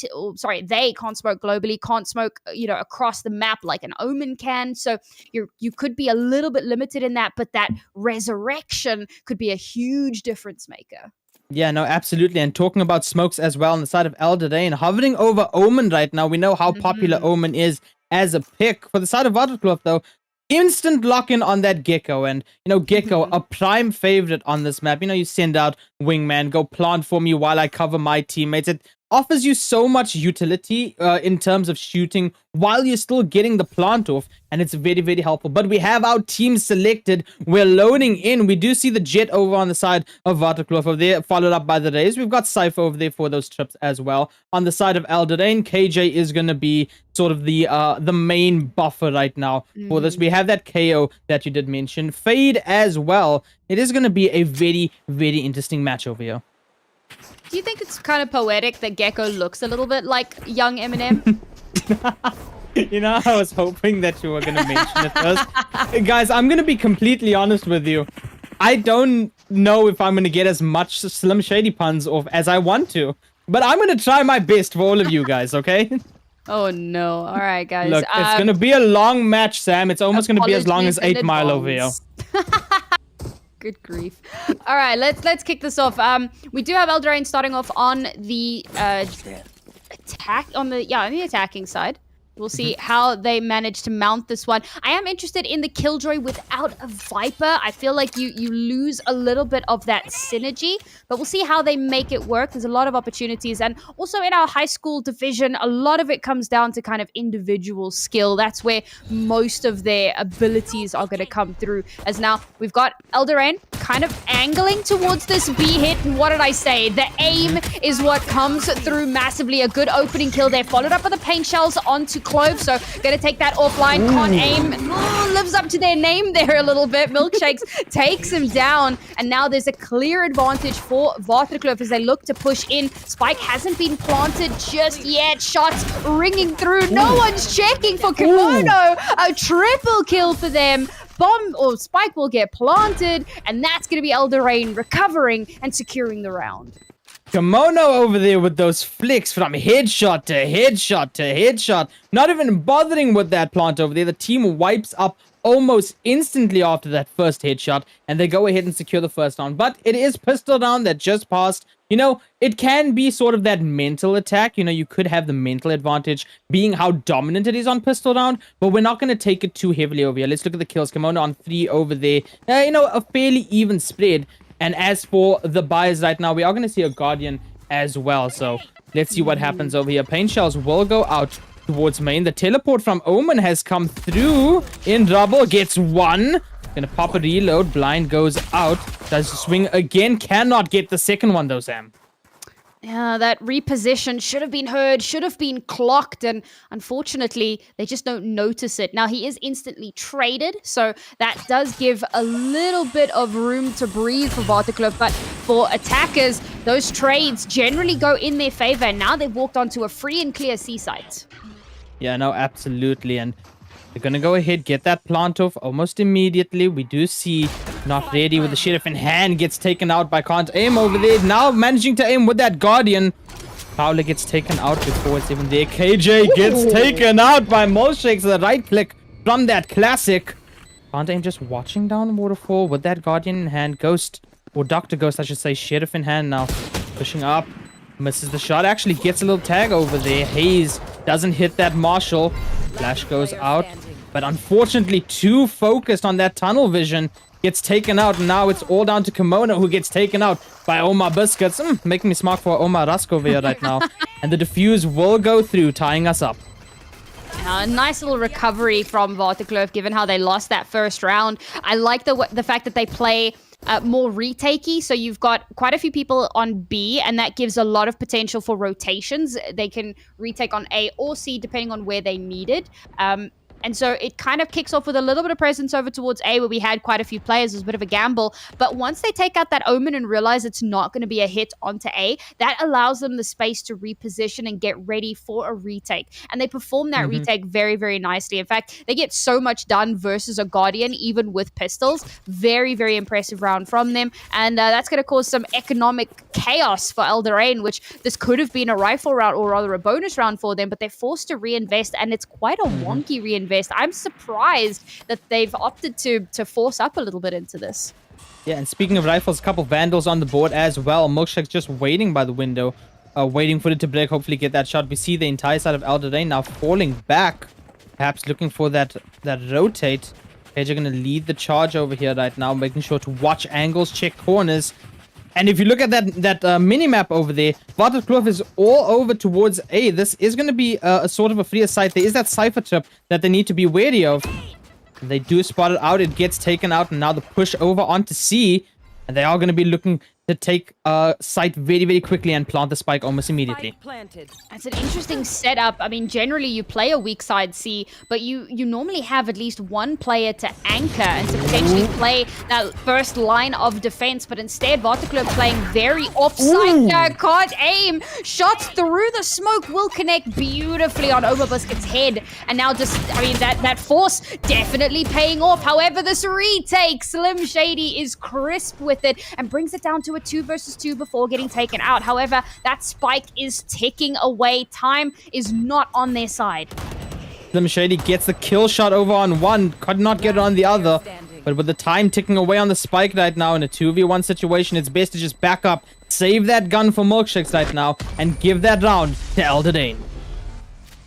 A little bit back and forth here, it feels like. And yes, that force that I had thought, I don't know if I agree with that, it actually works out quite nicely. And again, this kind of feeds into what I was saying about normally you have one player on the C site, either playing, close up in main or maybe a little bit further back towards the back of site, just so that you have an anchor, you have a little bit of stall, and you can potentially at least slow down those pushes so that your team can rotate in. Instead, they're playing full retake C without a single body on the site, and that can be very, very difficult to get right. They want to reinforce this B site, and I suppose that makes a little bit of sense, but to leave it so open, this time around it might work in their favor, however, as it looks like it's going to be a full A.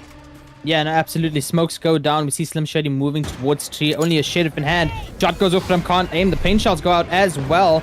Now going to look towards and focus towards stairs. Slim Shady does get the fist over there. The satchels go through. But unfortunately, Dr. Ghost gets the shot off first on the raise. Slim Shady gets one as well. But gets traded out almost immediately. And now a 3v2 situation. Numbers advantage for the side of Waterkloof. Pushed upstairs is one. The Prowler goes out. It does spot someone. Spike is down as well. Kimono just holding the stairs right now. Here's the steps on the other side of the wall. And is actually going to go ahead and swing it. Silently stepping. Court does get taken a little bit of damage over there from that pain shells, but Kimono gets one, is now on heaven. Does spot out where one is caught, gets a shot on one over in T. There's that resurrect that you were talking about though, Sam, from Dr. Ghost. But still manages to go ahead and get the Clove out, and beautifully done from Kimono over there with that 5k. Managing to not only get Clove out, but then also get Clove again after that not dead yet. Kimono, what grade are you in? Are you almost done with school? Are you looking for an org? Like, damn, very crisp with those shots. Beautiful. And headshots as well that are just coming through so cleanly round after round. A very important ace there that will allow Eldorain to go up to a 3rd round and just keep increasing that lead. Now for Waterkloof, unfortunately, they have to go for a little bit of a save. 2 Marshals, which is a very interesting choice in a round like this. We'll see if they can maybe hit those shots, maybe get a little bit of value. Yeah, absolutely. Paint shells go out towards stairs. Not opting to use that boombot just yet. Watching backsides. And Shady throws out Marsh. Go ahead and block some side, but up close is can't aim. Gonna turn away. The timing! Unfortunately, there's one. Satchel goes out as well. Dr. Ghost backs up. There's a second for can't aim. Looking for a third. Cannot get it. Unfortunately, gets shredded in the head, and that's going to be a gun over there now for Dr. Ghost as well, who gets it, manages to pick it up. But now, looking to throw out that swarm grenades. Does manage to throw it out, activates it as well. Spike has been planted though, Sam, so the side of Waterkloof, they will have to make a play over here. But Kimono is still alive, and this is what makes it that little bit scary. Now, the Haunt doesn't spot anything out. That's a perfect moment for Cypher to move up. Kimono, however, Spidey is tingling, but unfortunately caught out by Omar Biscuits, who actually gets 2. Caught between 2 players and still able to get both of those kills while his Cypher is distracting Kimono and can then move forward and get that defuse. Very well played on an eco round. Those Sheriff shots were doing incredible work, and it allows them to just keep themselves in the running and keep themselves in this game. You know, usually you dunk the Biscuits, but the Biscuits just dunked on the team over there, managing to go away. I'm sorry, I apologize. I'll let you talk about this next one. Oh, brother. This is going to be a long night, chat. It's going to be a long night. You have no idea, but we are going to get into the next round. Walls go down, and now for the side of Eldorain, they know that diffuse happened there. They are going to go ahead and try towards C now. We do see that Not Ready is the only one on site over here. Has that trip. Cages go down as well, as we just saw. Pain shells in hand. The 0-point knife as well. The combo goes out.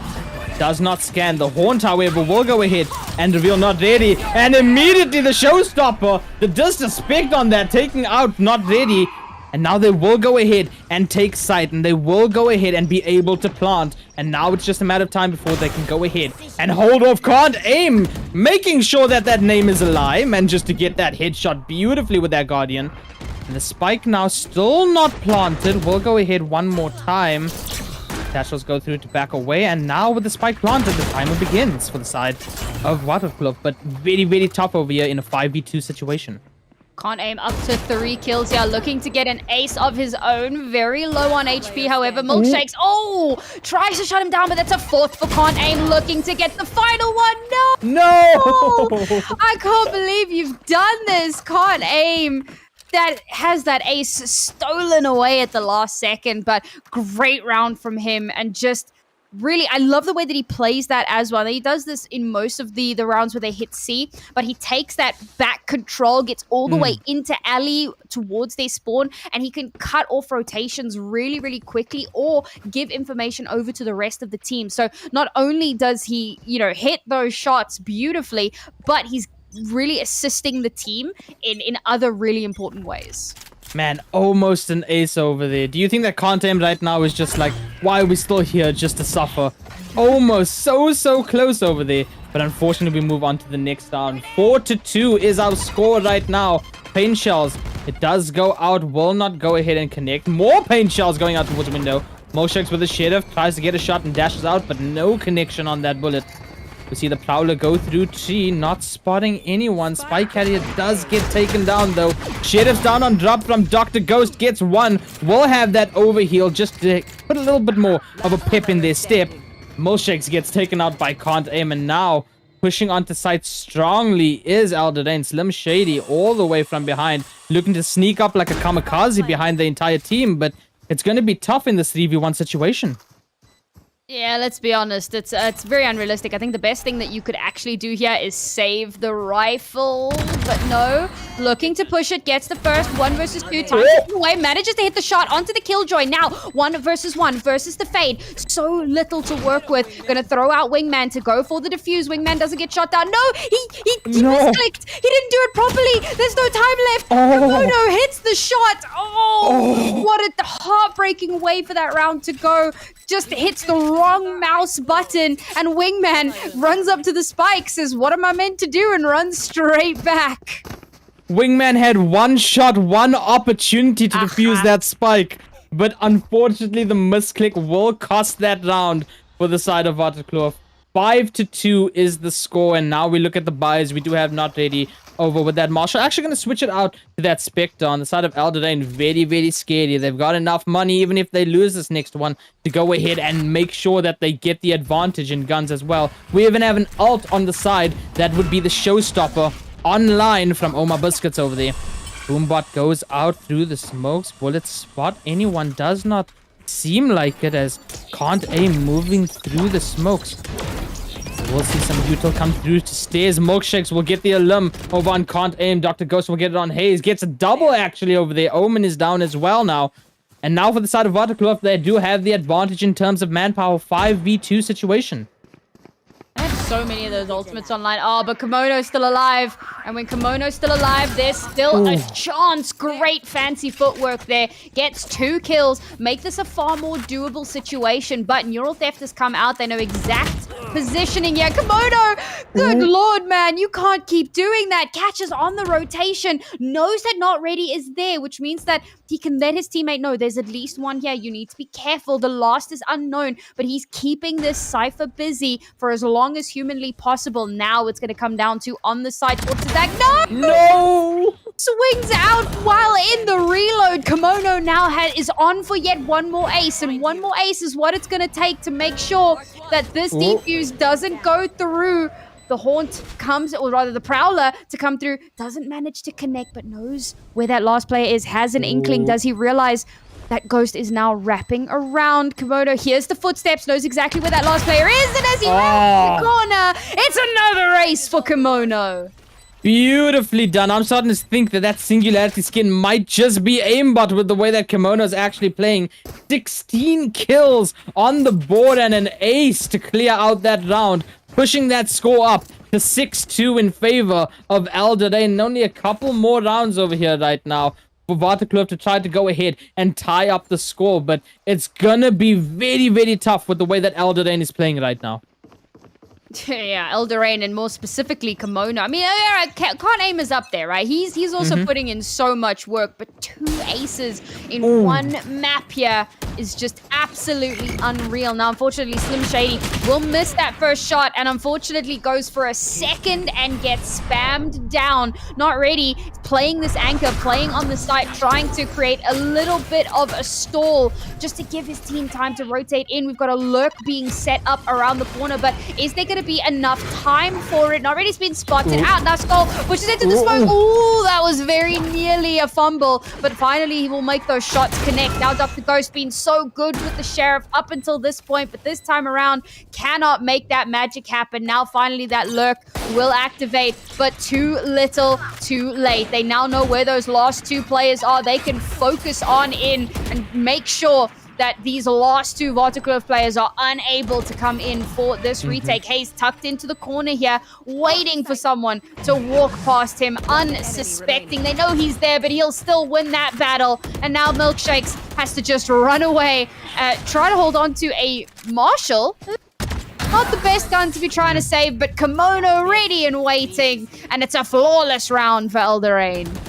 And it makes you wonder, if Slim Shady actually hit that shot with the Marshall in the beginning, how different would that outcome have been? You know, lost himself a little bit over there in the beginning portion, tried to run away, threw out Dizzy to go ahead and blind the opponents, but could not get the shot immediately, ended up dying very quickly. Skull managed to sneak around the entirety of the team, got Not Ready from behind, Almost missed the shot, so they won't talk about it, but still managed to get it up there, and that boosts the score up to 7-2, and it's looking very, very dire right now for Waterkloof. Still, anything can happen in a game of Valorant. We know this very, very well, so we can't go ahead and say anything yet. Thrash is online. The lockdown as well is online for the side of court. The showstopper will go off. There's one. Unfortunately, does not hit that showstopper, but Hayes takes out Slim Shady. A 3v4 situation right now. Numbers advantage inside of Eldraine as the plant will go off, trying to wallbang through, but cannot. The nade comes through from KO. Will switch out the guns as well over there. Get more ammo on Vulnerable as well. Milkshake's up high with the Blade Storm, but gets taken out by Kimono mid-air. Kimono doing such a good job of defending, but gets taken out in the end. Dr. Ghost gets a double. Manages to go ahead. Pop the not dead yet. Will you be able to get it? There's one. Looking for the second. Gets a nasty 4K. And will get that defuse very, very easily. Well played, Dr. Ghost. I'll be honest. That's one of those moments where, like, if it works, you're a hero. If it fails, everyone's like, why did you use your ult? It was 1 versus 2. What were you gonna do? But Dr. Ghost makes the magic happen. What an unbelievable clutch from them, just to ensure that they can keep themselves afloat. It's like you said, right? Anything can happen. We are still in this. 2 rounds left in this half. And if Waterkloof can get these next 2 under their belt, they've definitely got a shot in the second half. Unfortunately, look at their economy. 3 rifles, a sheriff, and a marshal. It's not an ideal buy by any measure. And unfortunately, as we get closer to that last round in the half, it means that if they lose this round, they're going to have like no money in the next round. So this is a very important one for them to come out on top of. And it's so scary when you're going up against the likes of Kimono as well. I mean, you look at that scoreboard, it tells a story of its own. Milkshakes gets suppressed over here and also gets tagged just a little bit with that nade, but still manages to go ahead, take out Can't Aim, will get blinded right now. He's holding back, but Hayes gets the few shots, manages to go ahead, get the assist of their skull, getting the elimination. And this is what you're talking about, Sam. The gun advantage right now is what's making a difference over here within this. You see so much Vandals on board for the side of Eldraine. Dr. Ghost, unfortunately, this time cannot go ahead and pop that not dead yet. Cage going out. Dizzy will go out as well. The tap on the spike, the stick over right now.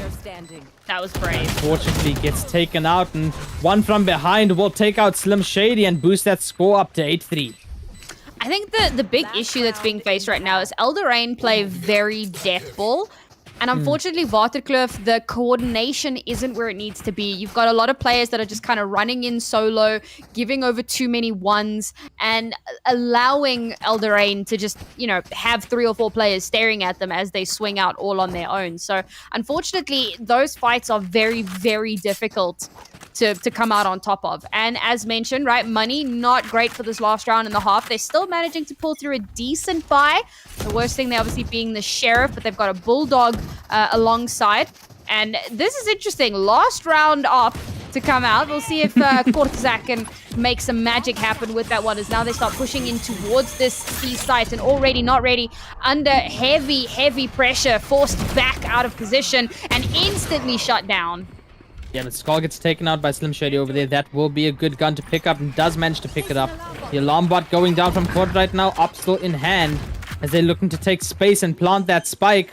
Hayes going to plant that spike right now, but Mosh comes through. He's going to manage to be in that corner as Can't Aim satchels out, but gets taken out. Not enough space to stay hidden from that Mosh. His wingman will come out, get shot at immediately. The bulldog in hand from Slim Shady right now will switch to that sheriff. Spike is on site in a 3v1 situation right now. Make that a 1v1 almost instantly. Can't Aim now with the paint shells out, forcing Slim Shady into waterfall. Spike picked up and not even going to bother planting, looking for that headshot, but Slim Shady gets that kill shot first, and that takes the score up to at least 8-4 for that next half. Man, the util kills that we've seen have been a little bit outrageous. And there's a moment there where you got 2 players and a little bit of a one-way smoke going on. And I'm like, that's a rifle, you get those kills. But unfortunately, a lot of movement. The weird thing, and I'm actually surprised that Vartiklov and a little impressed that they were able to win that round, is because the spike hadn't been planted yet and they were still pushing.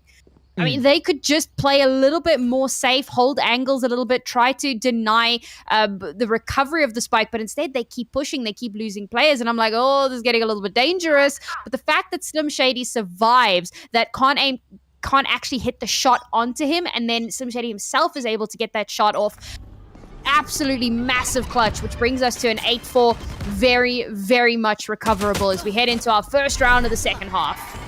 Satchel going over the little rock over here, tries to go ahead and get a headshot, does not, unfortunately. Omar Biscuits locking in that headshot beforehand, gets a second as well. Slim Shady just fighting through blindly, hoping for a stray bullet to connect. Kimono hiding behind box, gets one, looking for a second, but forced to reload. And all that wallbang happening as well will get Kimono eliminated. And now a 3v2 situation. Vartiklov now have the opportunity to go ahead and sort of get a little bit of an early advantage, get that plant down, try to secure another round for themselves as we see the smoke go down from the Clove, and now pushing slowly up to B. We do have, I mean, look at the HP of the KO on the opposing side of Elden. 4 right now to their name. Needs to go ahead and play this carefully. Court still on 100 HP, but numbers advantage is very important. Flash goes out, pops it, does not spot anyone whatsoever. As the smoke goes out one more time, nade in hand will get thrown. The camera will go ahead and spot out Hayes, though. And now a few shots through smoke, and it's looking tough right now, especially with the HP. And Milkshake does go ahead and take out Hayes. Eventually, now a 3v1 situation. Tud gets taken out, and an easy cleanup from Dr. Ghost over there. A bit of a labored round, it felt like, but eventually Vartiklov do manage to make it happen. So they'll be feeling pretty good about that one. And again, kind of pulling in those round wins and trying to close that gap that had become so big at the end of that last half. And in fact, if Slim Shady hadn't clutched it out, this would have been a far more dire scenario. So of course, into this round, they'll force up a little bit. Very interested to see that Outlaw come out. This is a good round to do it because there obviously won't be a lot of armor. But the fact that it's on the attacking side, it's going to be a lot more difficult to get the full value out of it. Yeah, 0.9 Knight goes out. A beautiful knife catches 4 of the opposing team. Now that information relayed to the rest of the squad on the side of Elden. Khaled is placed down, and the door will open towards B and make a lot of noise. Haunt goes out, gets taken out immediately, though. I mean, you see the squad over here. Kimono holding a fairly close. Gets decayed, though, unfortunately, from that middle. The shots going out from Milkshakes, not connecting with that Outlaw Judge in hand of Omar Biscuits, just waiting for the side of Elden to push up just a little bit. Dr. Ghost gets 2 with that Bulldog, looking to get a 3rd as the satchels onto site go through. Up close with that Judge, but not finding anything. There's 2 more for Dr. Ghost, just lining up those headshots. And now Hayes, the last one left alive, and we know that there's an ace being sought after right now on the side of Vartiklov, Sam. But at the same time, they have to play this safe, right? Like, Ghost is so low HP, they don't want to lose any players unnecessarily. The best thing they can do here is secure the round win, and Ghost still does, in fact, manage to get that ace. Thank you so much, Can't Aim, for being a little bit of a distraction. So that Mr. Ghost, sorry, not Can't Aim, Omar Biscuits, for being a distraction and allowing Ghost to get that ace. So finally, we'll see Vartiklov get 1 ace in this matchup. We already saw Kimono get 2 for Elden. And Kimono's kind of slowed down a little bit, while Ghost has definitely sat on a bit of a heater in the last few rounds, has come up massively and has been getting some really, really high impact frags. It looks like the attacking side is the more favored one. Interesting to see. It looks like they bought into that Outlaw again, or maybe they saved it over. It didn't get too much done in the previous half. I'm not sure if they're going to be able to get much done with it in this, but now they are heading towards A, so slightly longer sightlines could make it easier. Yeah, and Can't Aim moved up very quickly to double, but a shotgun to the face is going to end that dream very, very quickly from that double satchel. Kimono now forced to move back on the side as door will open to tree. And we will move over into a Dr. Ghost.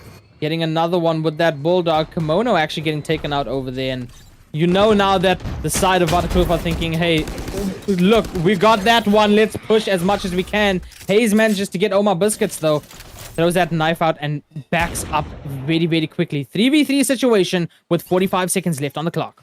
Oh, flank watch is so important, man. And you've got to cipher. You've got to put down a trip and be ready for that to happen. Hayes getting 2 there is egregious, but he will get traded out. Now, the door has been open towards B, but the spike is still over towards A. And yet, somehow, that's pulled the rotation over from Cortezak.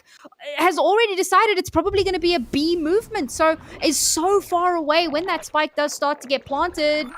Spike planted. Are you aware? Have you? There we go. Figures it out. 1 versus 3 now. Oh, it's a bit of an unfortunate one. And you can see those pings coming through. They know where Cortezak has been playing and where to keep their eyes on to see if they can catch him out. Swarm Grenade comes out. Force is not ready to have to move a little bit, but again confirms that position. Oh, jumps straight down into the marsh. There's a sliver of space to work with here. That means he does know where Slim Shady is. Gets a little bit of damage done. The Marshal not quite connecting. Scopes in. Not able to win this battle. Finally gets that kill, but it's bought so much time, and I don't know if there's going to be time for that defuse. No, as that ticking intensifies, there's no way that it's going to happen, and Milkshakes will make sure of it, puts Kortsak in the grave, and gets Waterkloof up to a 7th round. And like we said, anything can happen in Valorant, and we see it right here. 8-7, just a 1 round difference right now in the score. Dr. Ghost over on 24-13, and like you said, Kimono slowed down on the kills, but still has the least amount of deaths in this entire lobby right now. 20-8, and he's gonna go ahead and buy that stinger as well. Money not on the side right now of Alderain for the most part, but they will have some more opportunities to go ahead and clutch up as we see the horn from Kimono go out immediately, but will not go ahead and spot anyone. A sort of a split right now, and kind of deciding which site they want to go is Waterkloof as they push up to Mound. Making a few footsteps over here, maybe looking to get a little bit of a rotate from the opposing side. And a little peek over from Can't Aim, almost gets a good little headshot over there. Paint shells pulled out immediately. A lot of smokes and util now over on B, and it looks like we will be committing over towards C. And there's the first kill of the round. Hayes gets taken out by Omar Biscuits, and now Can't Aim gets 1. Cannot get a second whatsoever, though. 5v3 situation still, as that not yet dead gets popped from the Clove, and it will go ahead and bring Clove back to life as Skull gets taken out.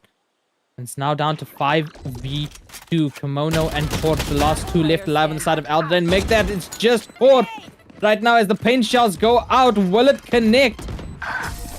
Will not connect, but will force Port into the vision of Milkshakes, and that'll be an all tied up scoreline between Waterkloof and Alderain.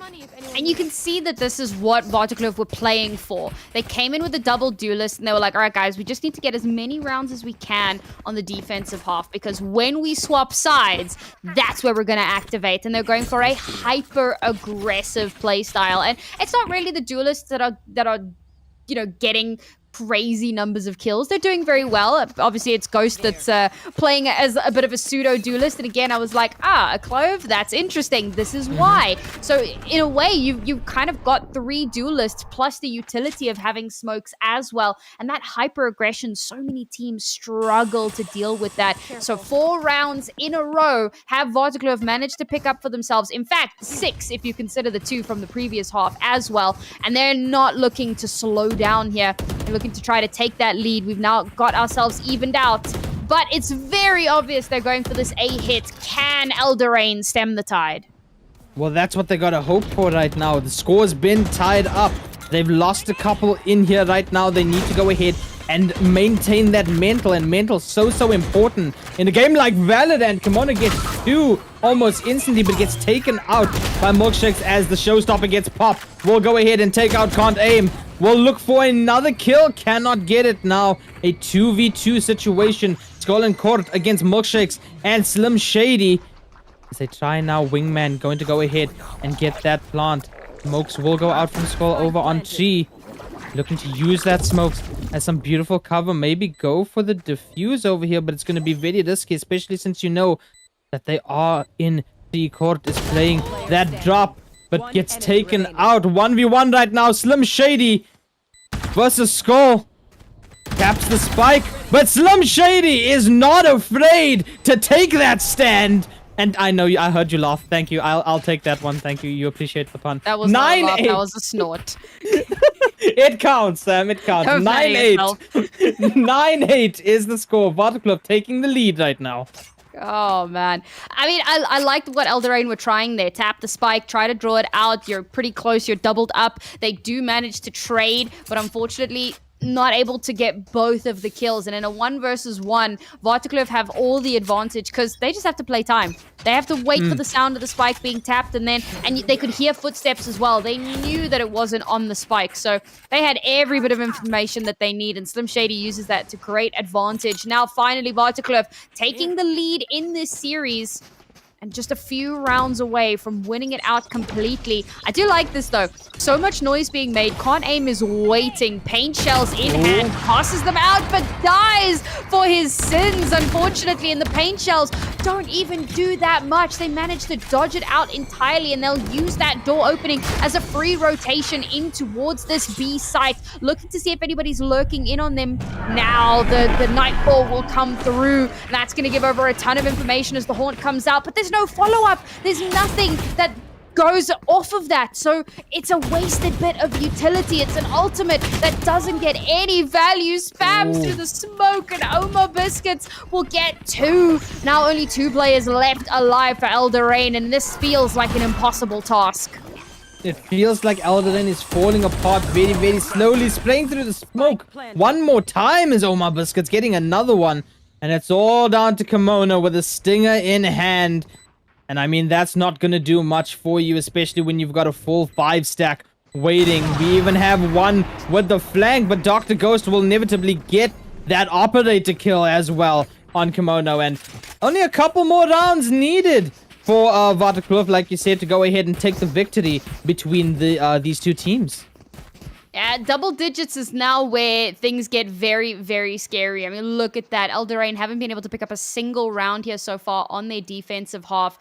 Feels like Varticlub have just done so well at running over them. Varticlub looked very uncoordinated on their defensive half, but now that they're on the attacking side, they are an absolute force to be reckoned with. Even this attack op has been getting ridiculous amounts of value, showing no signs of stopping. 2 rounds left to win out the whole darn thing. The patience over on that operator over there, just waiting for someone to hopefully peek stairs, eventually moves. You know, the ADHD sometimes kicks in, you get bored of waiting, but now Can't Aim trying to fire a few shots down the line. Paint Shell's got as well. 0.9 from Hayes. Sent out towards Rubble. Will go ahead and scan out Milkshakes. And now the rotate coming through from Varticlub. And it seems like it's slightly predicted as we see Hayes moving already through B. We see the side of Eldorain moving towards C very quickly, but Varticlub have slowed down. They stopped right over in spawn. Like, hey, maybe we don't do this. Let's maybe fake this out. But now moving towards C nonetheless. A little bit of a split, actually. We see Kimono still holding down on A. Still a 5v5 situation. 35 seconds left on that clock. Who's going to go ahead and get that first elimination of the round as Dizzy goes out, gets the blind. Another knife goes through. Doesn't manage to go ahead and scan. Oma Biscuits makes sure to put that boombot out. Does not get anyone. Kimono takes out Milkshakes over on the other side. Varticlub, they do have a little bit of spacing right now on C. Backing up again towards main, but the spike does go down, Sam. Color me surprised. Varticlub going for a default here, and it works because players were spot on both sides. Eldorain was so slow to react. They've been over-rotating in so many of these rounds, and Varticlub will take advantage. But now, Hayes and Skull moving together, coming in to try to deny this. They now have a strong possibility of getting that defused in. The spam through the smoke connects, and a flawless round for Eldorain. It's taken a long time for them to be able to pick up a round, but they do make it happen. And weirdly enough, I'm a big fan of defaults, but that seems to have been Varticlub's downfall. They were so far removed from one another. They lost a player early on in the round, and they don't really know how to play as 3. They only really know how to play as a death ball. So stabilization was near impossible, and Eldorain take advantage. Yeah, no, absolutely on that fact. And now just 1 point difference in that scoreboard one more time. Will Eldorain tie it up and push us into 10-10? Will Waterkloof take that one step closer into taking this entire match? Kimono now. Haunt goes out. Will it scan anyone? Does not manage to scan anyone, unfortunately. Dr. Ghost now spraying down through that smoke on stairs. As the side of Waterkloof pushing up rubble slowly again, could potentially rotate if need be. Kimono just holding down by tree and watches as that mosh goes down as well. But things have gotten so methodical right now, especially in this last few rounds. Of course, you don't want to make that one mistake that's going to let the other team go ahead and capitalize on it. You don't want to be the one making the first mistake. So things have slowed down, become very methodical for both of these teams.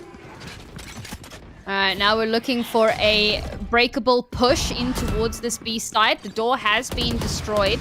But they have 2 options here. They can go B, which is heavily fortified, or they can pivot back to A. For the moment, they're undecided, and that puts them in a bit of a dangerous spot. But Eldorain not looking to push this, not ready, will get a shot, and now that gives them the exact opportunity that they need. They will push in towards this A side. Information gathered very early on as the neural theft comes out and gives away positions. But let's face it, we knew they were headed towards A. Spike does get planted, and then it's a 3 versus 4 here. But Eldorain doesn't check the close angle, and Milkshake, good for the first, doesn't get the second, pulls back as Ghost will follow it up and make sure that that player does get taken out. And once again, it's Cortezak in a final moment to try to make some magic happen here. Here's the ropes and plays off of it perfectly, but still has 3 players to work through.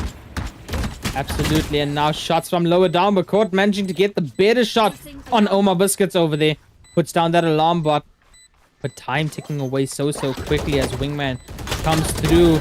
Tries to get the one there. Gets the first shot over on Slim Shady. Tries to half it, but unfortunately Milkshake peaks at the exact time just before reaching half on that spike and gets that elimination. And that's going to be another round for Waterkloof. 11-9 is the score. Only 2 more rounds needed for Waterkloof to go ahead and take this. And I mean, look at that scoreboard, Sam. 28-17 and 24-12 for our top leaders on both sides of the team.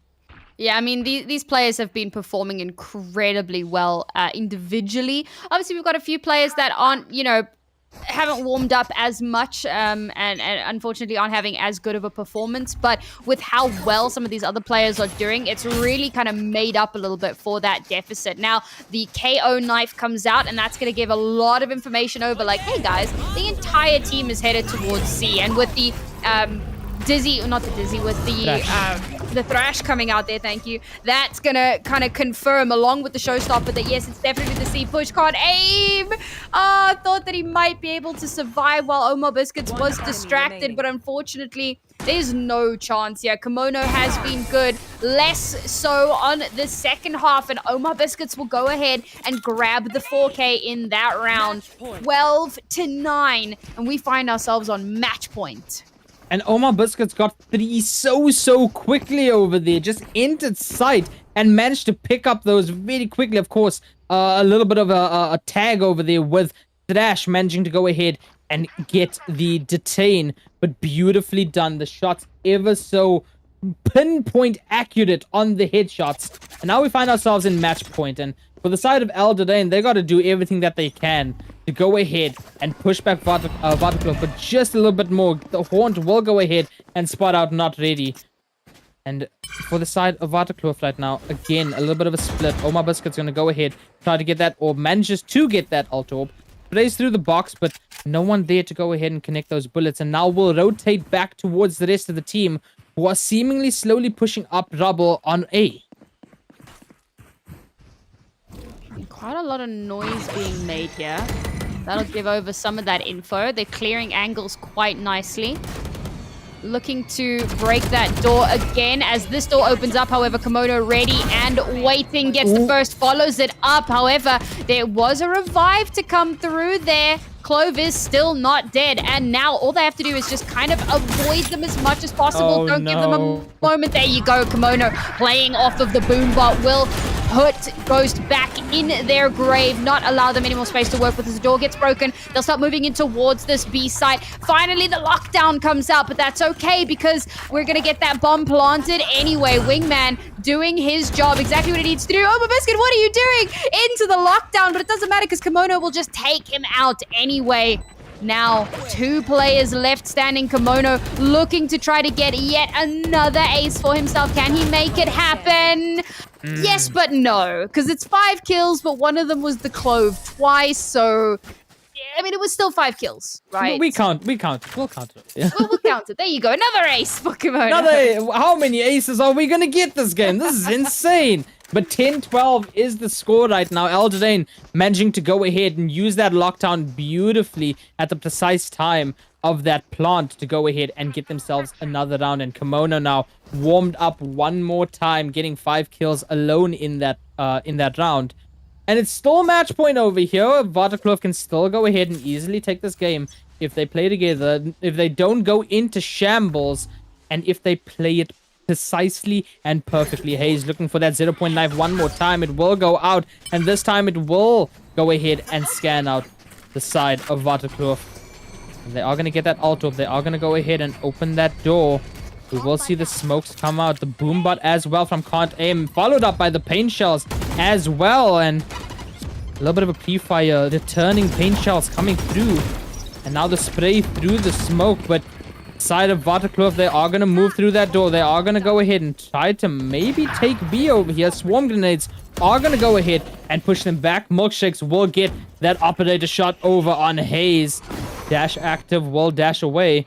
No one re-peeking that angle. And now a 5v4 situation in favor of Waterkloof.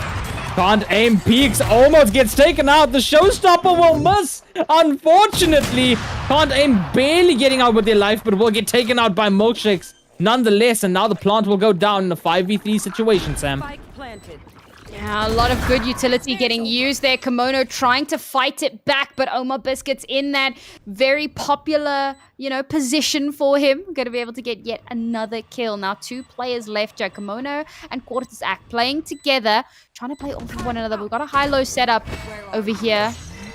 Let's see if they can net anything. They have spotted them out, so know exactly where these last players are coming from. Kimono hits a beautiful shot, but there's no follow-up. He loses his life, and now Quartusak is the last one left alive. Has to make a miracle happen, and I've got to admit, with the time that is left, I don't think that it's going to be a possibility. Now, as the spike ticks away, Quartusak realizes that there's nothing more that he can do. Rushes out into the waiting arms of Omar Biscuits, and Waterkloof, with a phenomenal comeback, has managed to win out this map 13-10, and they will go up 1-0 in our standings. What a beautiful match over there. Both sides locking in. I mean, we saw the side of Eldraine dominate early on, and we got to that halfway point, and we said, hey, anything can happen in Valorant, and we saw that reverse come through beautifully. And props over there to Dr. Ghost and Kimono, topping both of their leaderboards. I mean, the skill is insane for these guys. A headshot after a headshot after a headshot was absolutely fantastic to watch, and so much that you can even learn just from watching these guys. I mean, if you're new to Valorant or new to these sort of tactical shooters, just watching ASL Valorant can make you learn so much just from watching these players' moves, the strategies, the rotations that they have. It's absolutely wonderful. And of course, none of this would be possible without the sponsor, Acer Nitro, making it possible for esports, for ASL, for the school leagues to go ahead and take their first step into esports and maybe even boost it even further into maybe a full-time career for some of these kids. Yeah, it's a really exciting time for so many of these high school kids to be able to express their interests and talents in a way that is a little bit unconventional, but that is becoming a lot more popular and a lot more widely accepted. So we love that. We love that there are so many schools that are allowing them that opportunity. But from our side, that's going to be the end of the ASL broadcast for the day. So thank you everybody for tuning in, whether you were here for the Fortnite, stuck around for the Valorant, maybe you just rocked up now. Whatever the case, thank you so much for being a part of it with us. Thank you so much once again. Now, remember that we will be back tomorrow, same time, same place, for more Fortnite action. It's the only game that we're going to have tomorrow, and I believe it's going to be you and Alt taking us through that one. So make sure you come and join in for that one, because so two great casters taking you through some of these incredibly high-octane moments. Definitely not something to be missed. Once again, that's going to wrap us up here for the evening, but we'll see you all here back again tomorrow. Enjoying the games? ASL has been growing exponentially for the last 2 years. Now, term 1, and just in the high school league, we have 182 different registered schools, 1,123 students all participating. If you want your school, company, or anything featured on the streams, in the articles, drop an email at schools@acgl.gg. This could be the perfect place for your brand to live.